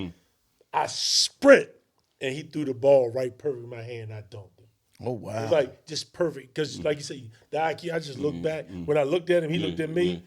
I just took off because I knew he was telling me in his eyes, go. Take off, to go. I was like, man, it's just the IQ of players. You might not have the athletic ability. You may have lost some steps, whatever. But if you understand the game, there's a place. It's so much Oh yeah, easier, if you can man. think it through, it definitely It's so much is a spot easier. for you when you can think it through. And your work ethic. Oh yeah, you gotta have that. You ain't got a work ethic, man. I mean, even for don't me, matter. I thought that I worked hard until I saw Gerald Henderson.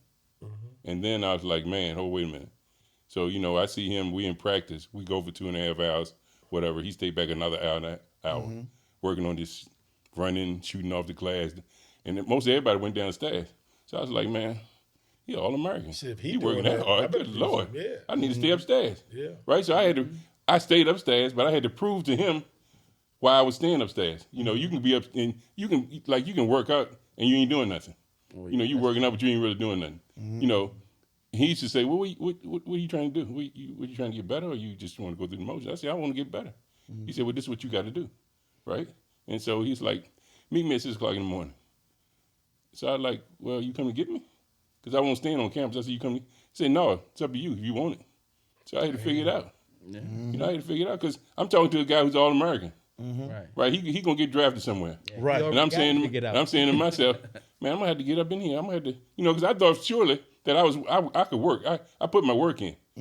But I ain't really put my work in until after I met him. Well, you know, Gerald grew up in Wilkham Court. Yeah, exactly. Right. He lived next door to my cousins. My cousin and I used to go to the midnight movie downtown, the Town Theater. The movie started like at 12 o'clock, went to 6 in the morning. So Wow. you saw 3 or 4 movies. So I used to take my cousin back home. He lived next door to Gerald. But I used to drop my cousin off, Gerald coming out the door with a hoodie on. 6 in the morning, going running. Yeah. Going running. Oh, yeah. Wow. I mean, I'm like, wow. because y'all know he went to John Marshall. Who, Gerald? Yeah, he was at John Marshall I as didn't a know he freshman. was John Yeah, Marshall. I knew that too. I knew he went to John As a Marshall. freshman, he went to John Marshall. Then he moved after Now, that. it was crazy I now. did not know that. This how things I work knew out. that part. If he was there, I would never been on varsity. Wow. That's how good he was. I mean, blessing. yeah, he was a track guy too. I mean, he was jumping over folks, man. Yeah. We was trying to triple team. He jumped right over everybody. You know, But he was nice in the high Yeah, jump. yeah, very athletic and nice you know in and the high everything. But his work ethic, man, was way over the top, and I hadn't seen anybody like that. Yeah. You know, because sometimes when you get to college, man, you think, you know, you doing okay, you working hard, and then you see that dude over there. Yeah. He be like, man, oh, wait He a a minute. whole different level. Yeah, he got something that nobody else have. I don't see none of these other jokes. All the other jokes, they leaving. Right. He's like, no, I'm. You know, if you're gonna get to the league, this is how you got to get to the league. But know. that's remind me. That's how Warren Peoples was. A lot of us we got comfortable with how we play the game. But you'll see Warren. I live right in front of Hoskins. I can look over there. I see Warren in the morning running around Hoskins. Now I see him. I'm like, man, I don't know what Warren. He crazy, man. Right. Warren there every morning. I'm talking about this before school. Not doing summer. This school time. He's still on the bus to go to school when it's time for us to go to school. I said, Warren gonna be something different. Yeah. And he guys Warren are wanted. different. People's wanted him. Yeah, I spent a lot of time with Warren. Yeah, Warren. Spent a lot of time with Warren, and Yeah, you know, Warren just trying to, definitely won. you know, the thing is like with all of us, is that you have to figure out how to give back. You know, Warren, all these guys. I spent a lot of time with a lot of guys. Lamar Taylor. Oh, yeah. I mean, a lot of time with him. Right. You have to give up yourself and make sure that you give back because somebody gave it to you. Yes. Yeah, You understand what I'm saying? absolutely. I mean, That's true. Coach 3's gave so much to me is ridiculous, right? I really, like I tell people, I didn't know what the suburbs was like until I went to the coach house. Same. I ain't know. I was like, man, this is suburbs? That's Wow. what they call the suburbs. Their brother had a I pool. remember we had the pool in there. Yeah, look, you know, I was like, Coach, Pool, a real pool. I was like, Coach, what type of job you got? You know, because I'm like, you're a teacher, right? Coach had that side hustle. Yeah, Had right. that side hustle. Right. I know he had you working. Yeah. And one thing he gave me, because you know I work for Coach. Yeah. I used to, I done cut them he done cut lawns. some grass. I done cut them lawns. Yeah. I done put them leaves on that top. Yeah, And he used to pay me well. And I'm like, I'm looking at it at first. I'm thinking I'm just doing this with threes. Yeah. Man, I started looking for threes. Yeah. Them was some extra pair Hey, of look. sneakers I needed. Right, Whatever. right. Look, Hey, guys, look. The reason that Coach started the business was for me because I had a kid in high school. I had EJ in high school. Yeah. He told me, he said, look, you know what? I'm going to start this business right here, this lawn service business, so you can have some money. That's how the thing started. yeah, and he I worked it too. He Lil loved Three- you, And I man. worked Yeah, it too, Lil man. Three He mentioned loves that. me. Yeah, he mentioned Yeah, it. yeah. Coach, how long did you play in the league in the This, NBA? I had like they say 2 years, but it was, you know, maybe a year and a half, something like that. Okay. You know, but I mean, I played I got drafted by New Jersey in the 4th round. It was 12 rounds then, you know, so I go in the 4th round. I go to New Jersey. Back then, when you get drafted, you got to go out to California Summer League. You got 15 guys out there. They might take 3 for a veteran camp out of 15. This is what guys don't know to this day. You see all these summer leagues going on, all these guys playing, maybe 3 or 4 might get out of that summer league to get to veteran camp. You get to veteran camp, it's 12 guys. Back then it was 12 guys make the team. 10 of them got guaranteed. So now you think that you just going up against that guard. It's the guards, the small forwards, the big guy. Yeah, they You're make going that against. team. You trying to get that one of them spots. Right. Right. And then you're trying to prove to the coach that you can play. Right. They heard you could play, but every day you got to go out there and you got to play. Right. You got to, and also with the veterans, you got to let the veterans know that you can play. You can't Right. back down from them. You can't do none of that stuff. Right. And you're going 2 a day. Right. You're going 2 a day for 3 hours. At the end of that second 2 a day, if you can walk out the gym, get to the shower, you made it to the next day. But if you get ready to walk and you hear this, Ed Sherrod, coach like to see you. Your day over. Your time up. Day before the season, get ready to start. Less than 24 hours for the season, I got released from New Jersey. Wow. Yeah. Now, I say, I only got cut twice in my life before I got to the pros. 7th grade, and then when I got to the Nets. And it was the day before. Now, I outplayed the guy that they kept, right? It worked out, itself worked out. But they wanted to keep him. I wasn't the fastest guy, right? But I was the smartest guy. You got me? So they kept the fastest guy. I went to Lancaster, Pennsylvania for a CBA team. Cassie Russell was the coach. And I went there. I came home for a week and, do my little pity party, right, for myself because, I'm a little upset because I got cut. I go to CBA Lancaster. Cassie Russell's the coach. He's a guard from New Jersey. Cassie wants to keep, he was there before. He was the year there before. And Henry Bibby was there. Fred's brother. Yeah. And he was in camp with me in New Jersey. And he was like my he was the guy. So I was his rookie, right? We're always in camp. So he said, look, you come here, I'm going to take care of you. I said, okay. So me and my agent, we go to Lancaster. But Kaz didn't really care for me. So every day I go into practice, I have to beat out this guy that he likes. I'm like, man, I get him. I'm going to get him, right? And so we going through that little stuff, and the guy named is Daryl, and I was like, man, come on, man. I'm going at you every day. I don't want to guard nobody else. All these other guys, I ain't guarding them. I'm guarding you every day. And we went at each other just like that. But in the end, I ended up starting. In the end, we won the championship. In the end, I was the most valuable player in the championship game, right? For played best 47, playing in Montana. So we won the championship. I'm the most valuable player. A week later, I go back up to New Jersey.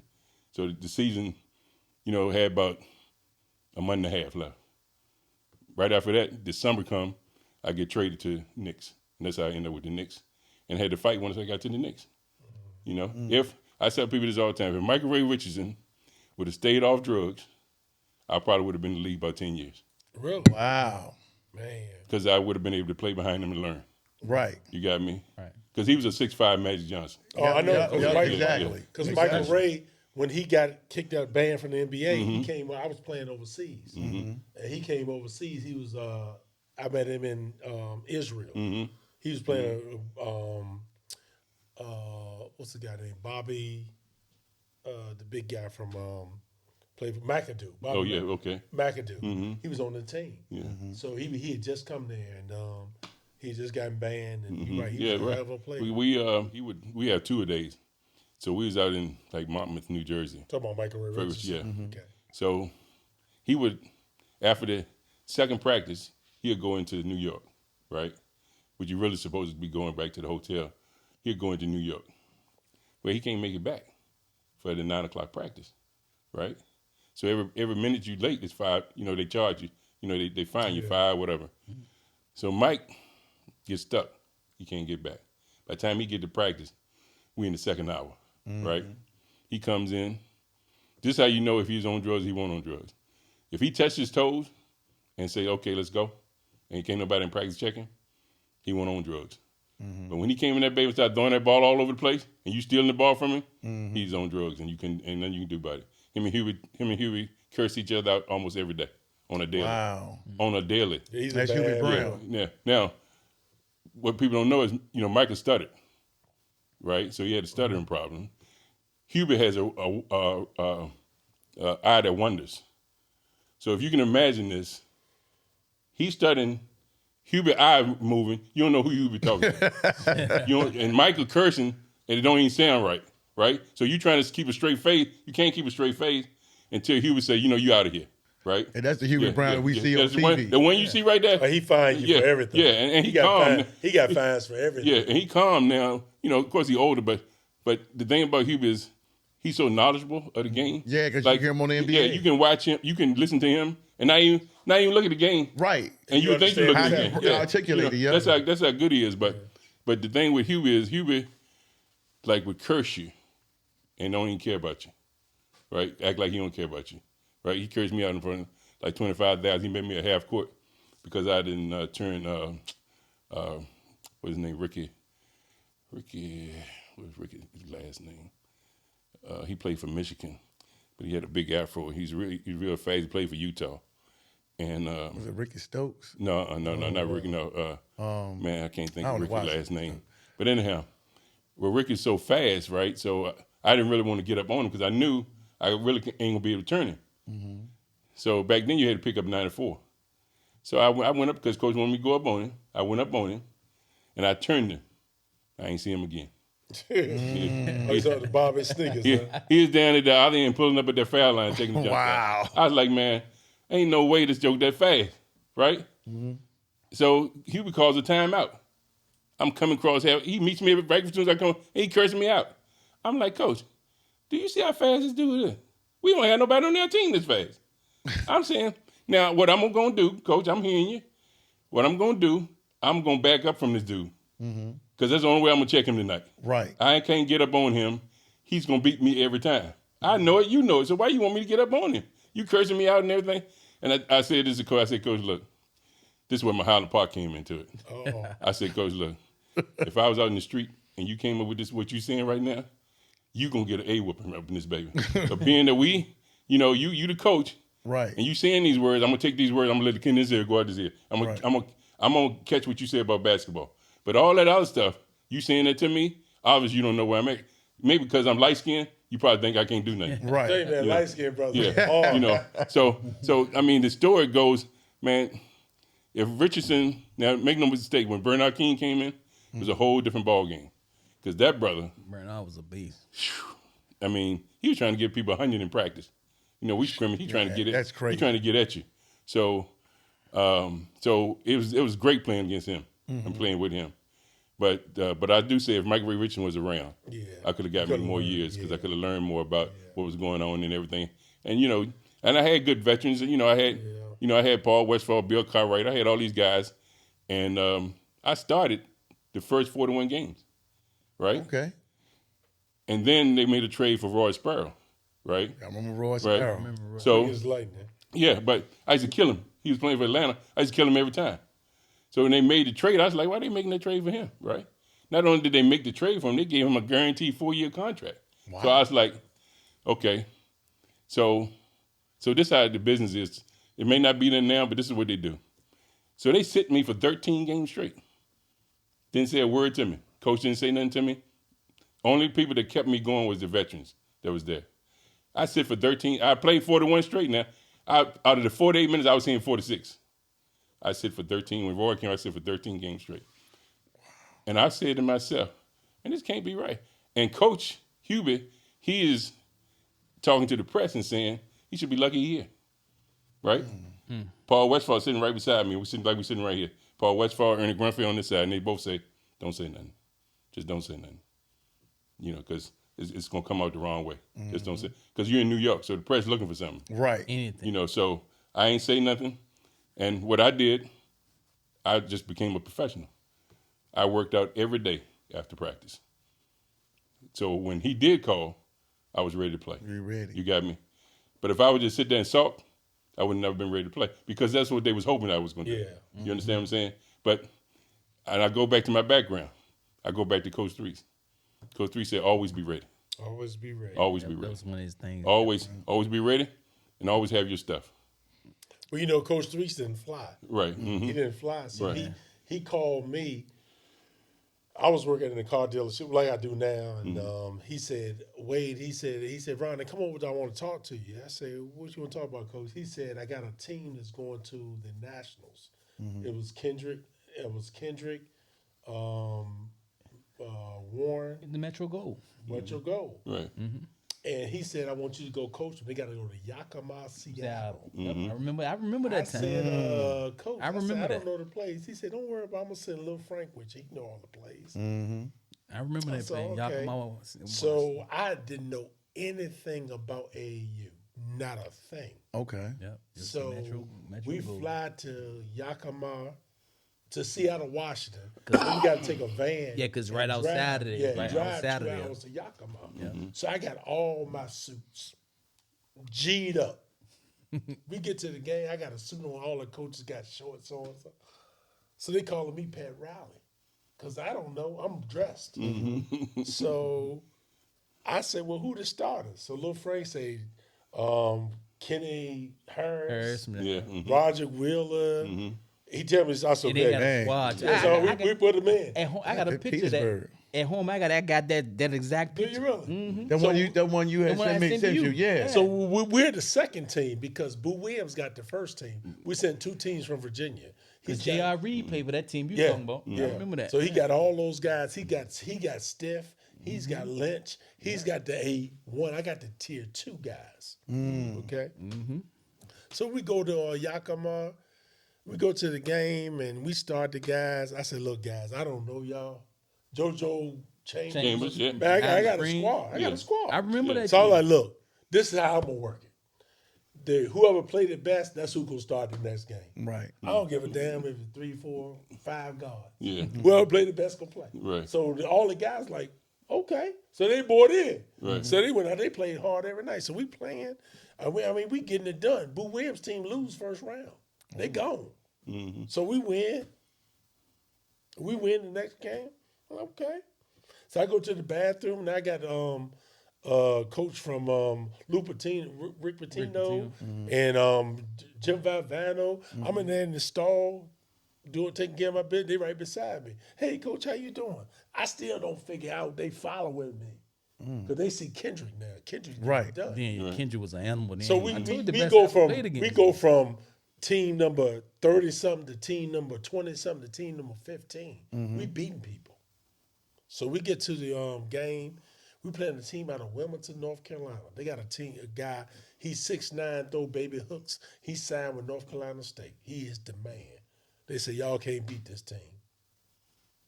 I said, Kendrick, first time he throw a little baby hook, throw it in the stands. He said, you don't care if it's goaltending? I said, I don't care. Just throw it in the stands. So he throws it in the stands. All of a sudden, all the coaches open up their program. Right. So now we get down to the nitty gritty. Kendrick picks up his 4th foul. We got 5 minutes to go in the game. So I'm trying to decide, do I keep him in the game or do I take him out? If any of y'all know anything about Kendrick wasn't a good free throw shooter. Right. No. That's right. That's right. So, but he my stud. So I look at Lil Frank. Lil Frank turned his back. Turn right here. Right. He turned like this. He my assistant coach. So I look over at Coach Webb, my college coach. They look down. So I got no help. I said, we're going to take him out. So we took him out. We win the game. But we go ahead and we make it to the Final Four of the Nationals. With this squad, Warren Peoples, I remember that. JoJo Chambers, Kenny Harris. Roger Rick, Kenny Yep, Kenny Harris. Harris. Wheeler. Man, and I started a different That's a 5 squad. every game Even except somebody for else was on that Kendrick. team And Kendrick told me one game, he said, you know what, Coach, I don't feel like playing tonight. I said, I'm going to start you. I can tell if you don't feel like playing.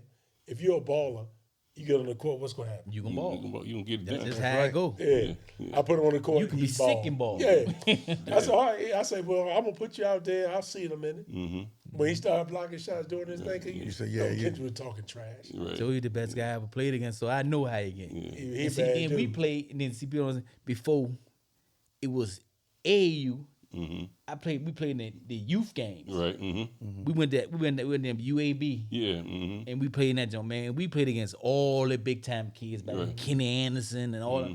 Man, Kendrick was out there killing them people the same way, man. Yeah. Mm-hmm. That's why I knew right then he was special. Yeah, he was different. Yeah, Kendrick was. I tried to get Kendrick not to go.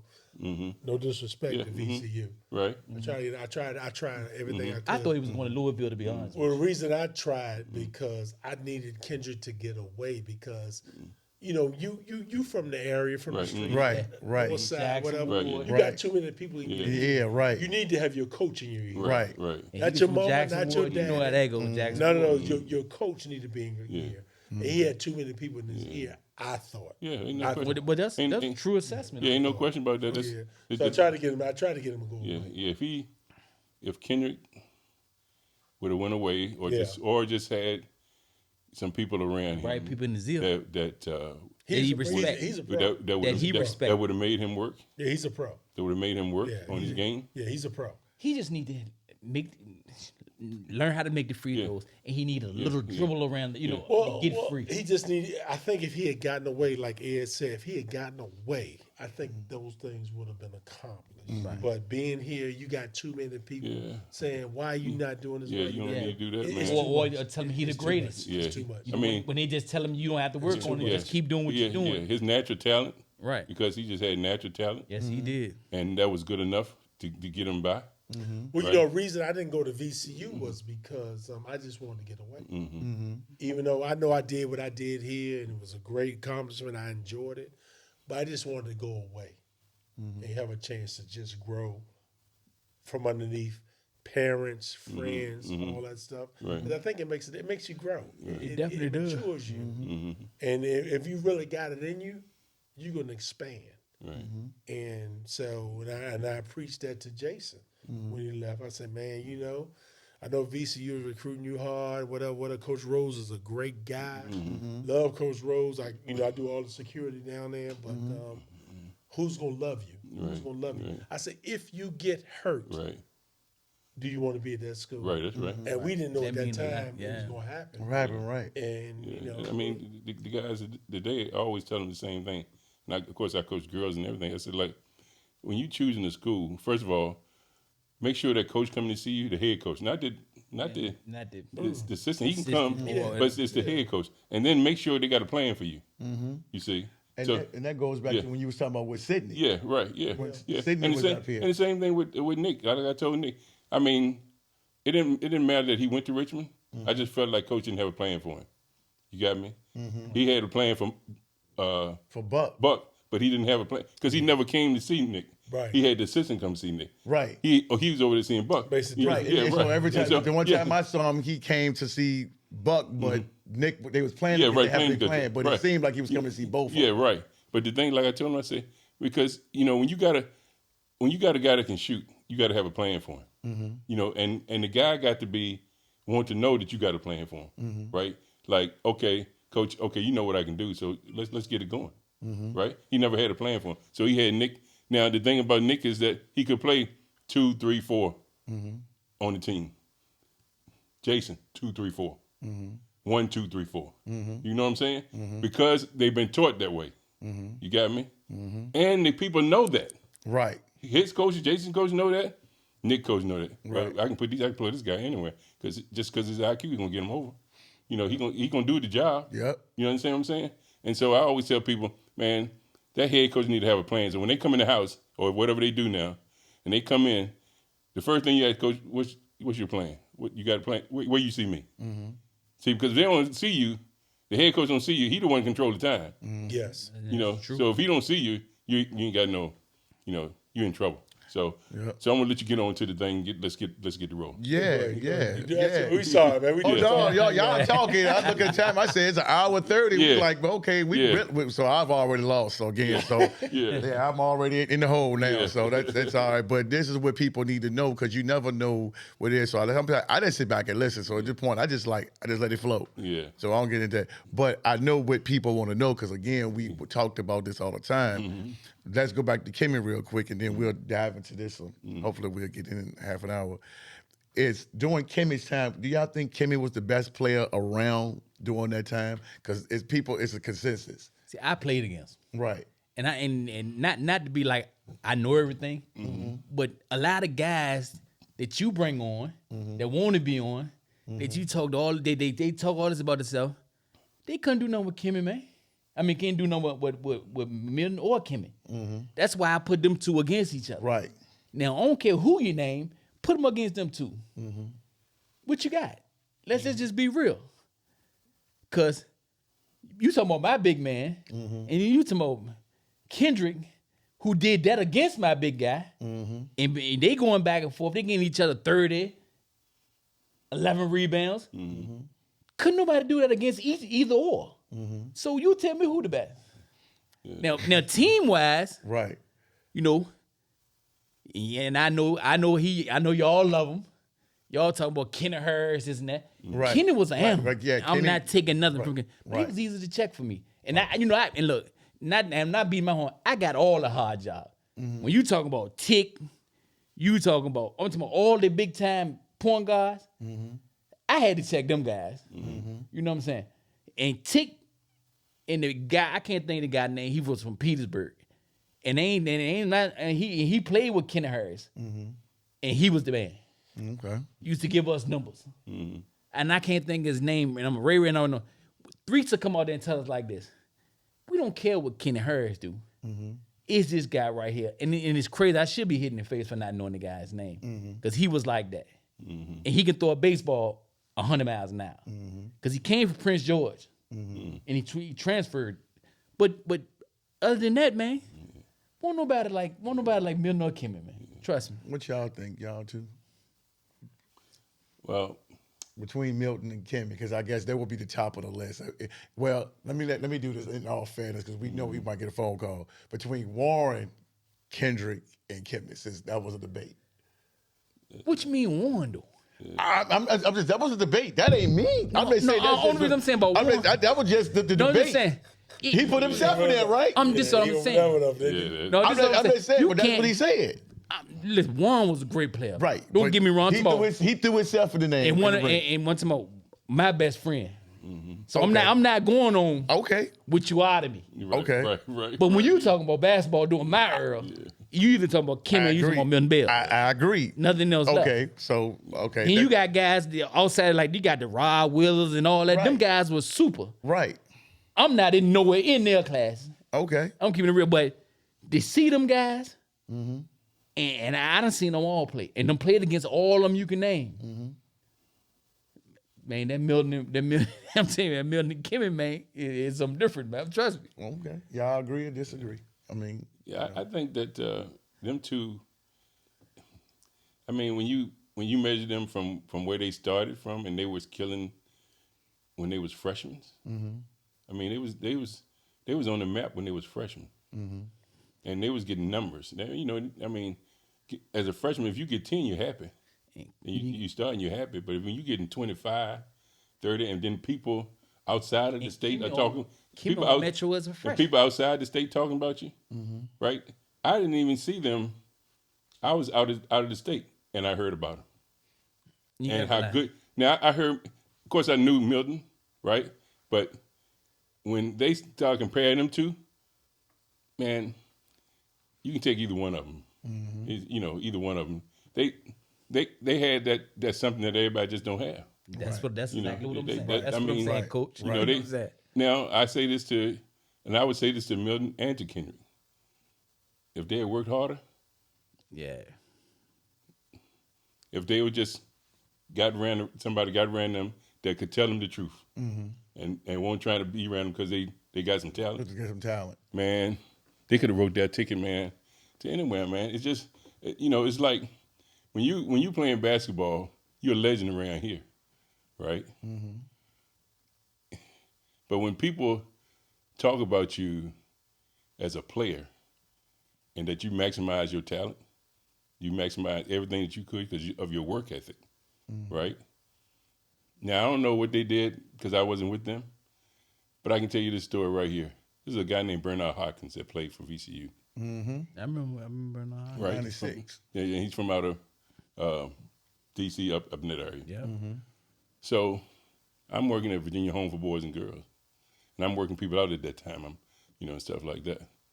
So Bernard called me and say, "Look, Coach, can I come up to the gym and just work out? Can I come up about 10 o'clock? This during the season. This ain't after. This during the season."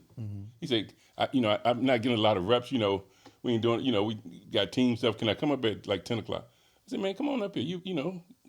I'm all for people who want to work, get that extra." So he came up during the season, man, and his brother was rolling. I mean, he was in that. He wanted it, right? This is my thing. I wish that I would have said something, or that Kenya would have said something, so I could get with him. That's the part I regret, because I think it's a difference when people are around you who knows what they're talking about, who can get you somewhere, right? Because Kendrick's 6'8". Right. You get that brother a jump shot, athletic as he is, Right. the way he jumping, man, And see what happened to he Milton. wouldn't have to work the rest of his life. And what happened to Milton? Milton got it after all his troubles. He went overseas. Yeah, Then he learned how to play the guard position. Right. He played back to the basket Right. with us. When he learned that I can do this right, at this level, they got billions overseas with him on it. right, Right. yeah, They got, but at that point he was so far away yeah, from the NBA. yeah. But he got it, but he just got it over there. He didn't get it. Right. Yeah, and it's so different, man, that these guys, if seeing everything that I've seen over the years, they probably are the most talented guys probably come through here. There's been a lot of talent come through here. Right. They probably the most talented, raw talent. The most talented guys that you've seen that can run, jump, do all this stuff, and on a high school level I'm talking about, Right. Right. that change games. When you come there to face them, you're not stopping them. No. They're gonna get theirs one way or the other. Nothing you can do. That's a about it. different talent. Yeah. You got me. It's just a different talent. I don't care what nobody say. Man, we couldn't box and one came in. There's nothing we can do. Look, against and them. everybody wanted them two dudes. Everybody in the country wanted them two dudes. So therefore, that's what you measure them by, right? My thing is like in this Richmond area, man. If people just knew history and just go by the history, just knew history, there'd be a lot of people's names wouldn't even be in the conversation. It's just because it surprised me to see coaches like was coming after him. Look, I'm coming to practice. I look over in the front row to see Denny Crump, Big right, John Thomas, right, yeah, the guy that coached for St. John's, Louis Concept. yeah, right, They in there, they watching us practice, right. Not because of me. yeah, right, We know who they're here for. Right, Well, who can bring them people to John Marshall back then? right. Yeah, exactly. So that tell you right there, they saw something. They don't come along every day for them guys to come. Big John came to our lunch. They made ate lunch with us. Right. In John Marshall cafeteria. You know what I'm saying? You don't get that from just no anybody, man. Yeah. And then also, Coach Thompson and Coach Three were tight. Yeah. You understand what I'm saying? Because Yeah, they were good friends. Because Georgetown recruited me, right? But him and Coach was tight, so that brought him in. But it's just like I said with Ronnie. If you are the guy, people gonna come see you. They're gonna come in because, like I tell people, back then, you didn't need all the social media. If you living behind a tree and you good, they finding your tail. Right. Yeah, Right. yeah, they're gonna find you. Definitely. And so that's why I say about Ronnie is like I got recruited heavily, but not like he did.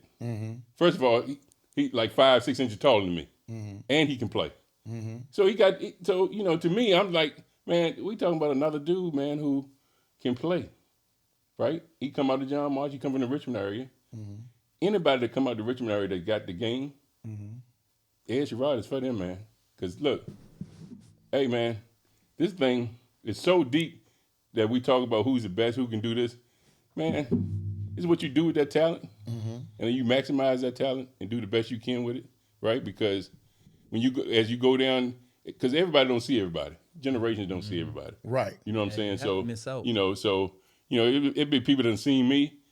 Everybody's people that seen Ronnie, seen some of the other guys, but it's just, it just goes down. So they don't really know. Right. So they just judging by what you say. Like I tell you, if you see me in high school, I was a shooter.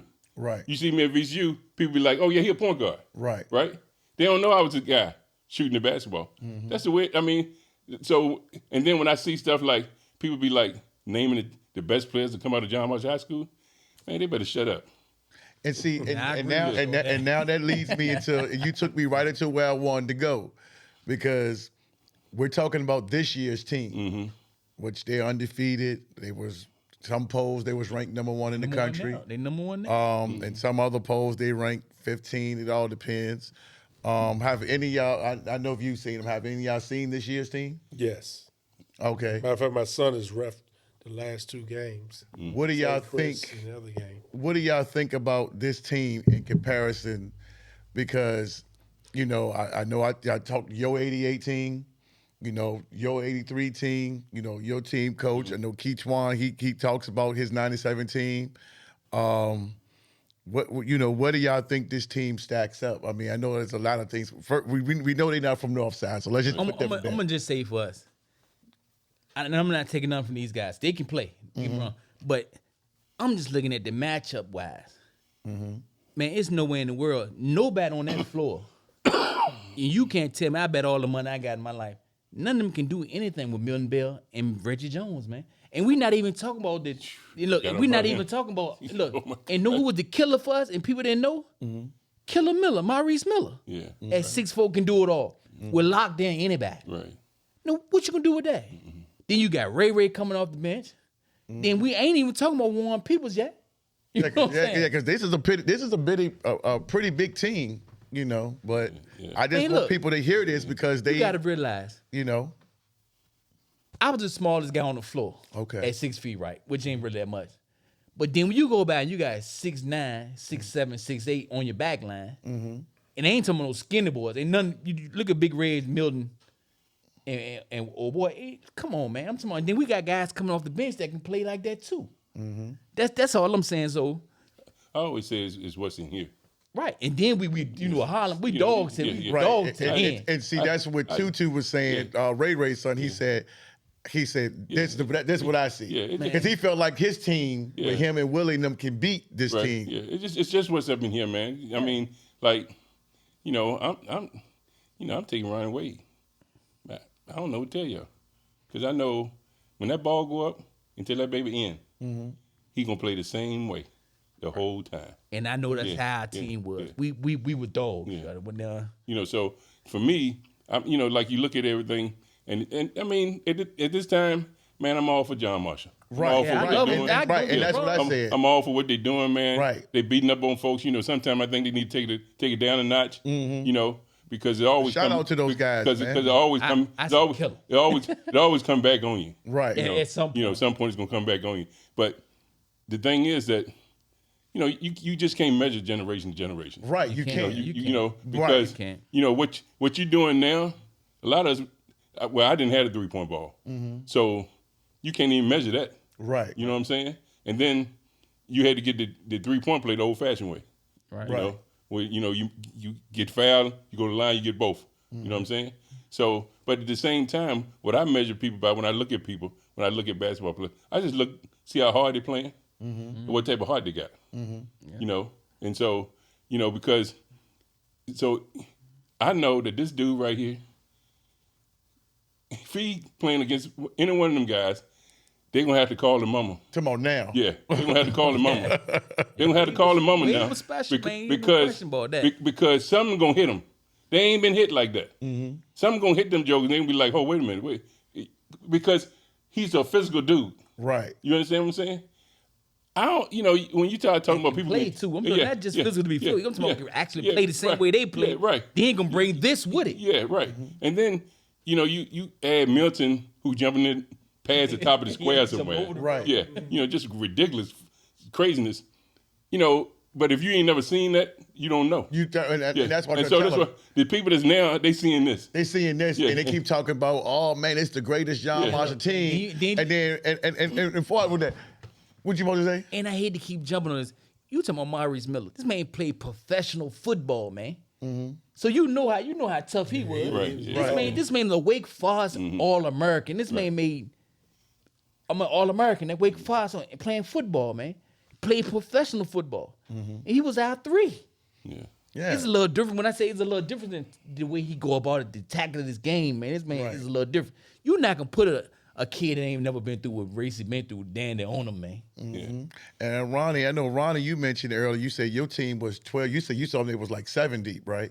And you said your team was about what, It was 12. 12 deep. I think the difference is now they got some great athletes. Yeah. Coach Ty, Coach White, and the coaching staff done a fantastic Yes, job. Well, that's they that have. team that's is definitely very, very Absolutely. good. Exactly. definitely, I and they think well the coached too. fall off, well coached. I think the fall off would be we went 15 deep. That everybody can play. Right. There was a lot of days in practice where coach would say, "I'm starting the wrong team because the second team will whoop our butt." Right. Many Same way, days. Right. He Same said, I'm way. starting the fuck wrong. So we had guys that could play. So we went to the bench. We had some stuff there. So I don't know. The game has changed. Everything is different. Everybody more But- athletic, man. But again, when I'm looking at the game, I see 2 or 3 of those guys be in foul trouble if they had to play against me. Right. Definitely. Really, because I'm an old school throwback. I model my game after Tim Duncan. Right. So I was smaller, but I will get you in foul trouble. Yeah, right. So some of those guys wouldn't be on. Yeah, the field. right. Yeah, because So they're go- jumping. Yeah, they jump. They go on jumping. pump. Right. All this stuff. So Right. again, Then you can't trap. yeah. Right. If you got the right, Yeah. if you got the right guards, Man, we You call can't that trap. Street, that you can't. black. Yeah, that yeah, Coach Street's yeah, black. yeah. Oh yeah. And That's again, a wrap. the way they are trapping guys, like they said, and doing all those things, we did all that. We pressed from start of the game. That black. We pressed to the end of the game. Right. Right. They never take the black off. So Yeah. teams that press don't like to be pressed. Press. Exactly. That's the whole So, thing. Yeah. But I don't know. Yeah, I mean, it's It's- happening. It's just a fun talk. Yeah, it's happening to oranges. fun Oh talk. yeah, Because And I love them. Ain't no I mean, question. I love for this them to spot. go and travel and beat people, Right. do that type It's a of thing. beautiful thing yeah, for the it's, city, it's, man. It's great, man, because when you got guys, I mean, they getting this type of exposure, and some of these guys gonna play above their self when they pick a school because they think they're there because of what they're doing, and they're gonna find out they're not. Yeah. You understand what I'm saying? That's the problem. Yeah.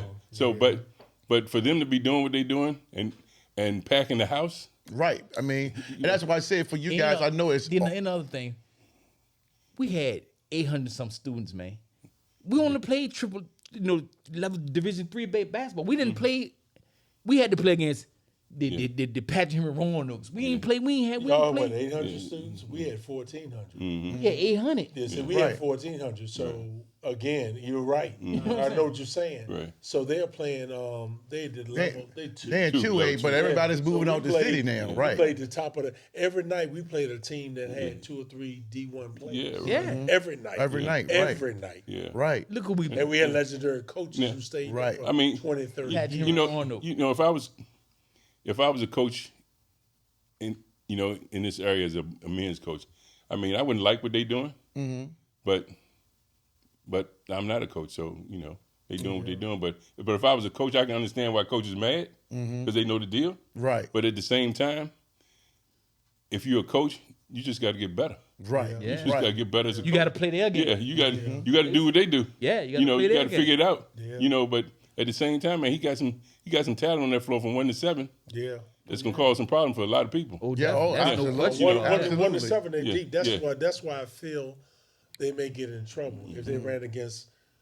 I say back our team, Right. is 1 Yeah. through 15. Right, yeah. So you take that 1 through 7. Sometimes they got to come off the floor. Right. Because So your now eighth you man playing gonna be against a just guy like they just as won. good. Yeah. Your Right. eighth man's like we're like one of their starters.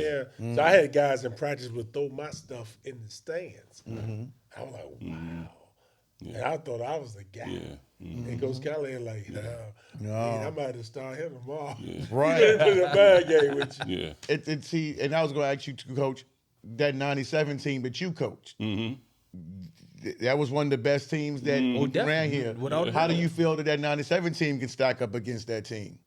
I think they had the guards to stack up against that team. This team does. This team, that 97 team had the guards to stack up against this team right now. There are bigs. I don't know about the bigs. The 97 team is more guard oriented. Right. You know what I'm saying? Keechwan, Yeah, Lamar. yeah. And, the thing has always been this way. It's like when you playing with somebody, if you can play with them, like if me and Ronnie playing and we ain't trying to just get ass, then we're going to win.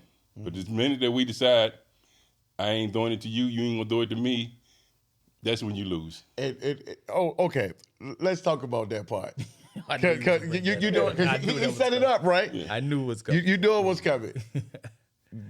Keetwan, Lamar, Damn it. and CT Damn was it. here Right. Game. and playing against Ronald Curry. Right. That's it. They said that because you had to you went to your son's Yeah, game at NCAA. ODU, Yeah, he was but it's the NCAA up in upstate New York. right? Yep. And They played Villanova and beat you Villanova. played Villanova, and so John Marshall was playing Hampton with Ronald Curry, Bobby Blizzard, and those boys. Semifinals. 28-0. Right, yeah. Well, we all heard, because people that went to the game, that Keetwan choked. Okay. That's all it was Right, like, yeah. Keetwan ain't show up, and blah, blah, blah, blah, blah, until they came here and told the story. Right. We didn't know that it was this back and forth where I guess they had a little meeting and talking about, Lamar, hey, look at me over here. The man Bob, Ronald was opening up or whatever. Right. And I guess they thought they settled it. So Coach Threet's walking the room, and I may be telling the story wrong, a little bit off. Lamar goes and have a conversation with Coach Threet, and then I guess that throws everything off. Right. So they come on the second half. Keetwan just goes cold. He just like, I'm going to stand over here. Don't even pass me the ball. That's right. So he shuts down Yes. instead of actually playing through. So Lamar looking to get him the ball. Right. Keetwan just like, you just do whatever. If you're going to win this game, you're going to win it by yourself. So they said that you was the calm, like if Lamar get out of hand, you sit him down and you talk to him. They felt that if you was there, that you would have kind of eliminated that. Yeah. Now, Lamar said, Lamar stated that he did a plan to play. He looked at Coach Threets and he said, Coach, what do you want me to do? He said, I don't know. Right. He said, that's why they felt like you needed you. Now, when I talked to you, you told me something different. Right, So can you let them know exactly what your take on this? Because you felt like that they could have beat this team without you. Yeah, I mean, we've been practicing all year. So, say Key don't shut down, right? Say him and Mar play like they've been playing for 28 games. They win, right? I mean, now, I know I could have made a difference if I was there. Of course, yeah. Of course, I think. But it's nowhere in my mind Coach 3 said he don't know what to do. That's why I mean, that come part. on. That's how Come on, man. Right. Yeah. I mean, he said right here, You'd have said been so, through everything. but nobody, I guess they said, like I said, it's on tape, and CT looked at him and was just like, yeah. And, and this is the thing is they all three of them were seniors. yeah, Right? Right. You mean to tell me that they couldn't didn't know what to do? They didn't train you enough to know what to do? They couldn't have figured that out? You mean to tell me that Keetwan stood in that corner, wouldn't move? Right. Lamar, knowing basketball. Lamar trying to get his. Right. Okay. CT just standing over here. Right. Somebody in there, if I was there, I would have took the ball out of my hand, put CT in the middle, and then because CT gonna find people. Right. And find them open. And then also, they never ran a play. You understand? Coach Three's got plays. Yes, he did. They never ran a play. If they would have moved Keetwan around a little bit, just ran a call, anything, to get him to get some easy shots. Right. Right? Set some pace for him. It would have been easy, man. But at the same time, I mean, you can blame me, but, I ain't never blame another coach for my foolishness. What the world? That's crazy to me. I mean, look, to say that I could have calmed you down, you already know you need to calm down. Right. You already know the deal. What are you telling? What are you saying that I'm the one that's gonna need to calm down? And like I told Ma this before. When you have kids, then you come talk to me. That's exactly what he said. Yeah. He said, once you have kids, you understand. And that's what he said. You got to do what you have to do. Right? It's crazy. Think about this. Yeah. Ronnie supposed to be some other places. His son got to play or something going on. He going to where his son at. Right. I don't care what and like I told you before, I check with coach. I ain't just leave. Right. I talked to coach. What they coach said. gave me his blessings. Right. He said, you need to do that. But they talk about what he's talking about seniors on the court. Yeah. We played in the state championship game. Right. Bubba Johnson, our point guard, he picked up his fourth foul. We're in the game. And we call a timeout. and we don't even go to the bench. Call timeout. We did a huddle on the court. Keep your hands behind your back. Don't foul nobody. Right. We're going to win this game. Right. And so Coach Callahan looking at us, we never go to the bench. So we told the refs, we ready. Right. You seniors. Yeah. Yep. We don't even go over that. This is what we got to do. This is what you got to do. Those coach looking at us like, why y'all ain't coming? Yeah. We ain't even go over Yeah. this. And We this ain't what- coming over. and That's what I felt. At that point, Yeah. And that's what I say. I said this to Lamar, and I told Ray. I said, once my son called me and told me about that podcast, right? So I said, okay, all right. I said, you know what I'm gonna do? I'm gonna listen to the podcast, but then I'm gonna watch the game because I never watched the game. I never seen the game till that me night. too. Me too. So I I did said, the I'm exact same gonna watch the thing. game. So then I watched the game. I called him on. I said, hold on, man. You blaming me? Do you see how that guy sized you up? That point guard sized you up the whole game messing with you? Waiting for him. Yeah, He waited for him. Yeah, he baited you to make that move. They knew the move he was going to do. And you going between your legs 4 or 5 times before you come down the floor. And then do that I spin. said, I done told that's you when they this. wait to Watch want to this. spin. I told my son, I told you this 100 times. That's wasted energy. Why? Right? What we doing all this for? To show somebody we can dribble? I have said this. You can ask him. I've said this to him 100 times. That's crazy, right? I know if I'm playing against John Marshall, I need to get into Lamar Taylor's head some kind of way. And if I'm playing against Heath, I'm gonna give him that 3-point shot. Yeah, because he was His in the first half. his mid range and driving to the basket is what he does very well. Right. He been doing And that since high school. and he can jump up over top of people and do his thing. Yep. That 3-point, he can have it. I don't care. You can have it. The person that's the most dangerous is CT.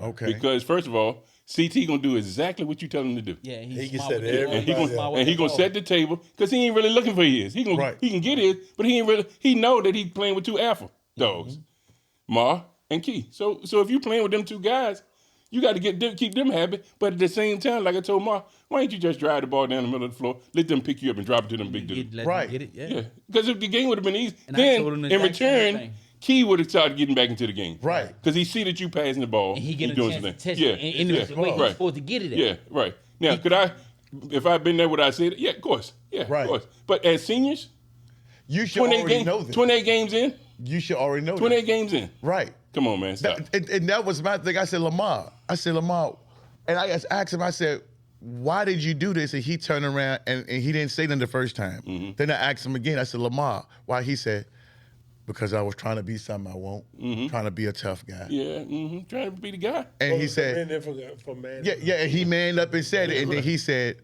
but Coach still should have been there. Yeah. He well, still should have been there. Yeah, well, I love Coach too, but at the same time, blood is blood. I keep telling Right. you that. And he said, now. Where am I going at 2 in the morning? Right. Yeah, right. And he said, now with a son, he said, now I understand Yeah, what he was you saying. understand, But I still don't think, because, I mean, I know when you went to that game, I know you was expected to go to the state championship. yes. And so for them to have that belt, I said, I told him, I said, that was on y'all. You know what I'm saying? I was done. Because when I look at that tape, and I said, let me just watch this game because I never watched it. Key Twan went to the left side and just literally just. Yeah. And Just think And about it's still there. And that's why I think that ain't even Keith And Twan so, attitude. right, He ain't and even so- built like that. And so Ronald he Curry, hyping about it. And so Ronald Curry, he's the main guy on the Right. floor. All he didn't even have to work. All Right. he did was just open up. Right. And he went to help on Lamar. That's it. So right I'm there. like, that's Keith it, Twan right. is like, and think about this now. Ronald Curry, he ain't do nothing big in that game. no, it was Bobby Blizzard. But what he did do is he was like the help guy. he was a help guy. He but, was helping. But on offense, he was like the guy that he was like a decoy. Right. Right? Making you think he gonna do something. He ain't gonna do nothing, and he gonna get everybody else the ball. But then when you leave him, he hit the big shot. Yep. He hit the shots. He may have had about 15, 18, something like that, something crazy. He didn't have a lot of points for the guy that you say is the best player in the state. Yeah, Right. Right? And so, to me, Because they hyped him Yeah, like yeah, he was oh, the yeah. one. Yeah, he wasn't. yeah. The thing is, this is what I think that happened, is they got caught up playing against Ronald Curry. Trying to show everybody he was better than Ronald Curry. Because he Yeah, 'cause he was the the guy. whole season they would tab him as the best Right. player Right. in the state. And if they would have won the game, Yeah. Lamar would have been the state player. Yeah, of the year. right. Yeah. So, but at the same time, it's like when you playing with two guys that both guys think they the guy. They're alpha Yeah. guys. And Keith think he the guy. Ma think he the guy. Right. Right. You know which is so funny, man, that they would think that far into the season. Yeah, right. Yeah. Normally you would know Yeah, they understood. Right. who was Yeah. who. Right. Who was yeah. who? Yeah. Who was who. Supposed to be Yeah. understood. And so by then. CT said that he was kind of like the mediator, like, you know, he said their numbers was like 3, 4, and 5. So CT was supposed to be the guy that's in the middle to kind of break them up. Right. But when you look at that, and I told him, I said, when he made that move, that dribble, and he spin, and that guy got that, and Lamar fouled out. Right. And I told him, I said, to me, Lamar laid there, and instead of running over to pick your team up, Keetwan went that way. CT went that way. Now, they said that it wasn't like that. Yeah. But It if you seemed look that at way. but It if you seemed that look way, at the though. thing, it was like, Right. y'all was just like, it showed. all- it was all It for- made the story believable. all for one. It was all for one. It ain't like we Yeah, pick yeah, that guy yeah. up. Right. And I We was gonna just win like, this. Right, there was right. no way. And to me, like I said, that Hampton team, like I said, John Marsh, y'all should have beat them by 30. Yeah. They was not that good. Yeah. Not from judging, watching that game. Right. Yeah. I mean, it's just like when my son they played Iverson in the state championship, I was at that game. I was going to ask you about that. and big fella didn't play.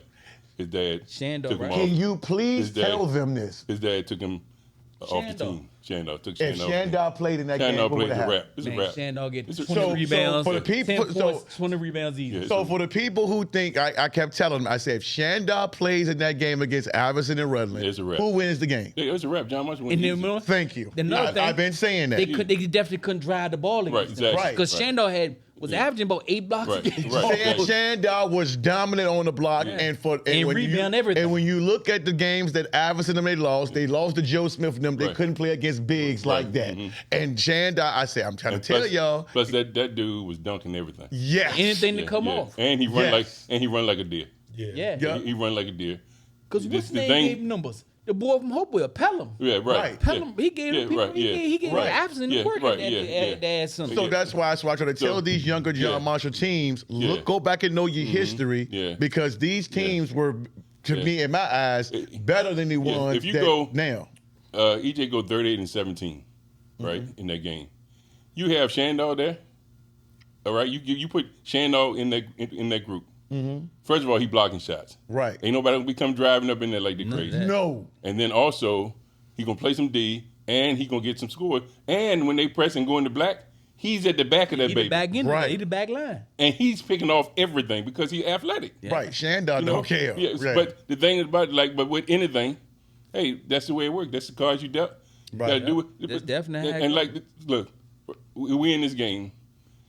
It's a timeout. It's crucial. So we says to the people taking the ball, look, watch Iverson. Watch Iverson because he's gonna pick this ball off. Right. Because you were saying about how Smiley Reed was on the passes. Smiley Reed threw that baby in nonchalant. He jumped it. Next thing you know, he down there dunking that baby like Iverson this. was dunking the ball. So- Key, and it was key. It was key because we was up. Yeah, I remember. Mm-hmm. We was up in that. We say watch him because he's so quick. You don't know how quick he is. He jumped that He's an pass. athlete, And, right? and I know going back is second guessing. Me, if I was coaching, I was like, Yeah. why didn't they have Touche Right. passing the ball? Right, Because Touche was more of a guy who Yeah. made critical passes. Right. Mm-hmm. Through that game. Right, yeah. He made some key passes. Yeah. Right. And Smiley just Yeah. his He hand just took his pulse yeah. off. at Right. that Yeah. time. He just threw had it a over. little lapse right there, man. Yeah. But I would say to Key and Lamar is that look, when you 28 games in and you seniors, and you mean to tell me you don't know what to do? Yeah. Exactly. Yeah, That- that's that- what I That's a was gonna problem. say Right. that Yeah. day. That's a problem. Yeah, Come on, man. and that's what I said. So when Lamar said he was dribbling and he looked over at Coach Streets and said, "What did I do?" And he said, "Coach said he don't know." Don't even No, that sound don't And- sound like and- free. but Now, he- I was in this so leadership now for 4 what- years, man. I guess I don't remember if he clarified it or what. I know we're gonna wrap this up, but that's just what he said. And I guess both Keetwan and CT had the same look. What y'all Well, said? I'll tell you this. I played for Coach Threes and Coach Callahan for 4 years. And I've never had a situation, I mean, never. And I don't believe in never. No. Right, Never had a situation where a coach did something and they didn't have a counter. Right. Exactly. right. Matter of fact, they didn't Talking sometimes about years of basketball now. sometimes they You know didn't what even I'm have to call a timeout. They No, would just call Bubba over to Yeah, the side right. and talk to him while he's dribbling up the Right. court. And that's how So he used to do regardless me. of what they did, Yeah, right. he That's how he always used to had do a me. counter. Right. Right. So when somebody say, Yeah. He didn't know. Right. That don't sound Because he said that they had a routine. He said their whole day, like they, how they listen to certain songs, and when they was in the stands, he said coach was kind of antsy. He said, but it just seemed like that. Coach Sherrod, he said, man, he just says that Coach Sherrod did this, that, and third, but CT broke it down. So the way he broke it down, it was just almost like, well, this is the reason why we lost. Coach Sherrod wasn't here. Right. Mm-hmm. But that's what they were saying. But I'm saying to myself, if dominant as you guys were at 28-0, at this point, why do somebody have to tell y'all what to do, whether he's here or not? That was my thing. And plus, my thing was, I wouldn't let them get away with craziness. But see, that's what Keechwan said. He said, if you was there, you would have calmed Lamar down when he was doing some of that craziness. But all three of them. You would've had- It's all three of them. What they refuse to look at is just look at themselves. Man, just do your job, man. What you been doing for 28 games? You in the championship. You in the semifinals of a Final Four. You win this game, most likely you're gonna win the championship. Right. And yet, you can't control yourself enough to say, you know what? I know we need each other to play. Because something like that would have been like, we go into the huddle, the coach not even in the huddle. Right. Man, we need to get this. We need to get this together. Right. We need to get this together right I was now. thinking about the time we took. Yeah. Right. Yeah. And that's it right there. And that was the thing. I go back to even when Jason and Malik said, I talked to the guys and they said that Hamlin was in the play-in and Malik would go in and say, look, we doing this. Right. Yeah. And I was just like, okay, so I thought they would do the same I've done thing. that in college myself as Right. as a guard, as a lead guard. I was like, coach, he called the play. We get on the floor and we see something different. I'm like, oh, we got to go to the other thing. I did it in high school. That's why the coach got the ball in your hand. Yeah, right. We got to go to matter of fact, we can't have this guy in here. We got to get him out so we can run this play, run this right way. Right. So I'm just saying this. I mean, it's so many layers to that thing with them right there. It's just, to me, when you seniors, if I'm a senior, I already know what we got. Man, I done been around coach too long. Right. You know what I'm saying? I know You coach on the floor. Yeah. You got a coach on the floor. That's why most successful coaches, if you look at them, they got a point guard or a senior on the team who handles things. Yeah, And with those two guys, and with Coach Reed's CT not and gonna put y'all. Yeah, He not gonna have a point guard that don't know what to do. Yeah. That's And first of all, we go over everything nauseating sometimes. I mean, I do it myself right now. And as on a the coach. class, on the chalkboard. And he watching film. I mean, he had you in that daggone room watching that film. Yep, in till the you crazy. classroom. Yep. Right? So I'm saying, to me, you should have already, they knew it was up. I mean, but you can blame me, but I ain't put no shorts on. Yeah, we were doing stuff in high school. The colleges was doing. We had the chalkboard. We had the film. Yeah. We was doing all that. Yeah. And look, we used to watch film every day in the classroom every day. Yeah. Every day. Yeah. So how you gonna tell me now we 28-0? You could tell me we don't know how to close this thing out, Right, man. yeah. Come on. And coach, That's, saying to me when I was playing for him, he be in that closet back there with all this equipment in All there. the equipment, yeah. And he got his TV in there. Yeah, we got his little small TV. He looked, His little and desk. and he said, Edward, did you see yourself?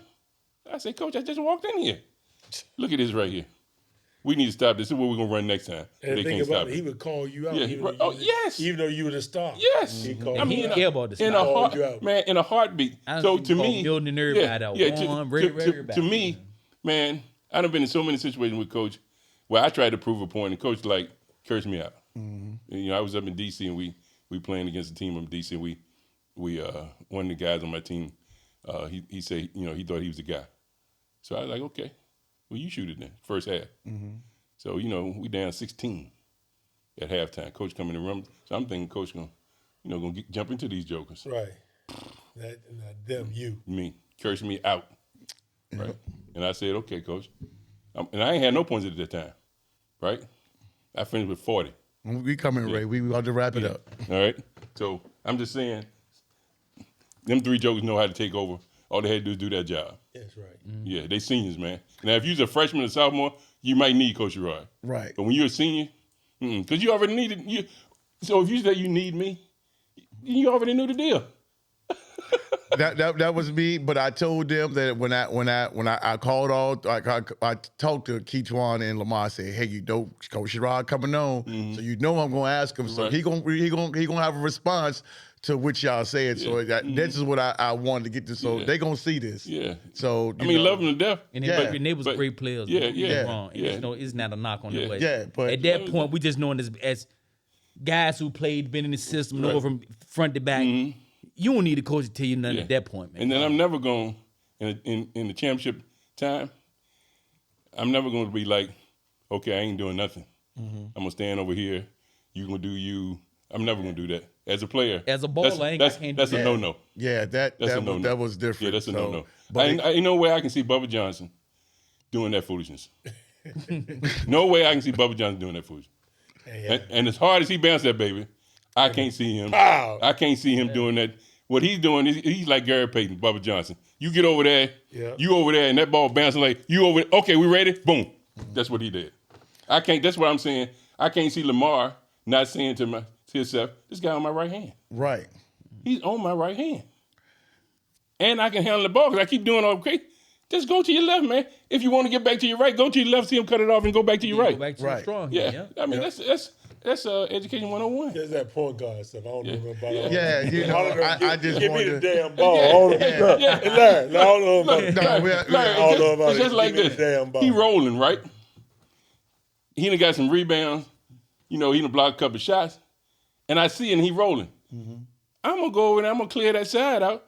And I'm going to say, okay, And go ahead and give it post him. I'm throwing that thing in there. Right. Yep. That's what I'm going to do. That's how you reward You ain't them. got to be a genius to do that. That's how you reward Yeah, them. Like I said, exactly. And keep doing what you're doing. Yeah, That's right. what So keep that thing getting was there. You know what I'm that thing saying? was much deeper than that, and that's why I said I wanted to end it on that note because I wanted you to have a response, before, Yeah. before we, Yeah, end man. it That's, because I mean,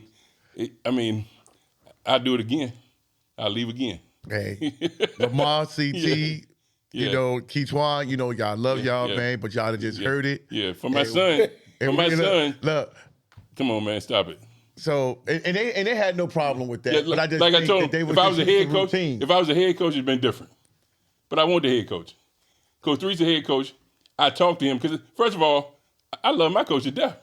So the last thing I want to do be like doing something that's going to hurt him. Right. He said, "No, you go ahead. You do what you're supposed to do. This family." No, you trusted them. Yeah, You figured right. they knew what to do, Yeah. so it's not And like we had 4 other coaches. right. Well, they blamed you. Yeah, exactly. Yeah. So, hey, they loved you, Tell- but they tell blamed him you. I appreciate it though. Hey, and on that note, guys, I just wanted y'all to hear that. We gonna turn it up, but guys, I want to thank y'all for coming on. This is probably the longest podcast that I did, but we knew this was gonna be like Right? this. Yeah. So that's just the way it is, man. For Coach Sherrod, for Ronnie Wade, the legend here, Ray Hood. Man, y'all like and subscribe to Morrisette Media, so y'all get the notifications when it comes on. That's how we keep the lights on in here. And we gonna just go say good night, and we out.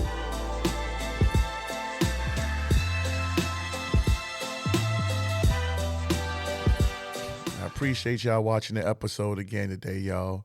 Go over, make sure that y'all check out my man, rickstocko.com for any of your home buying needs. Appreciate it. Thanks again.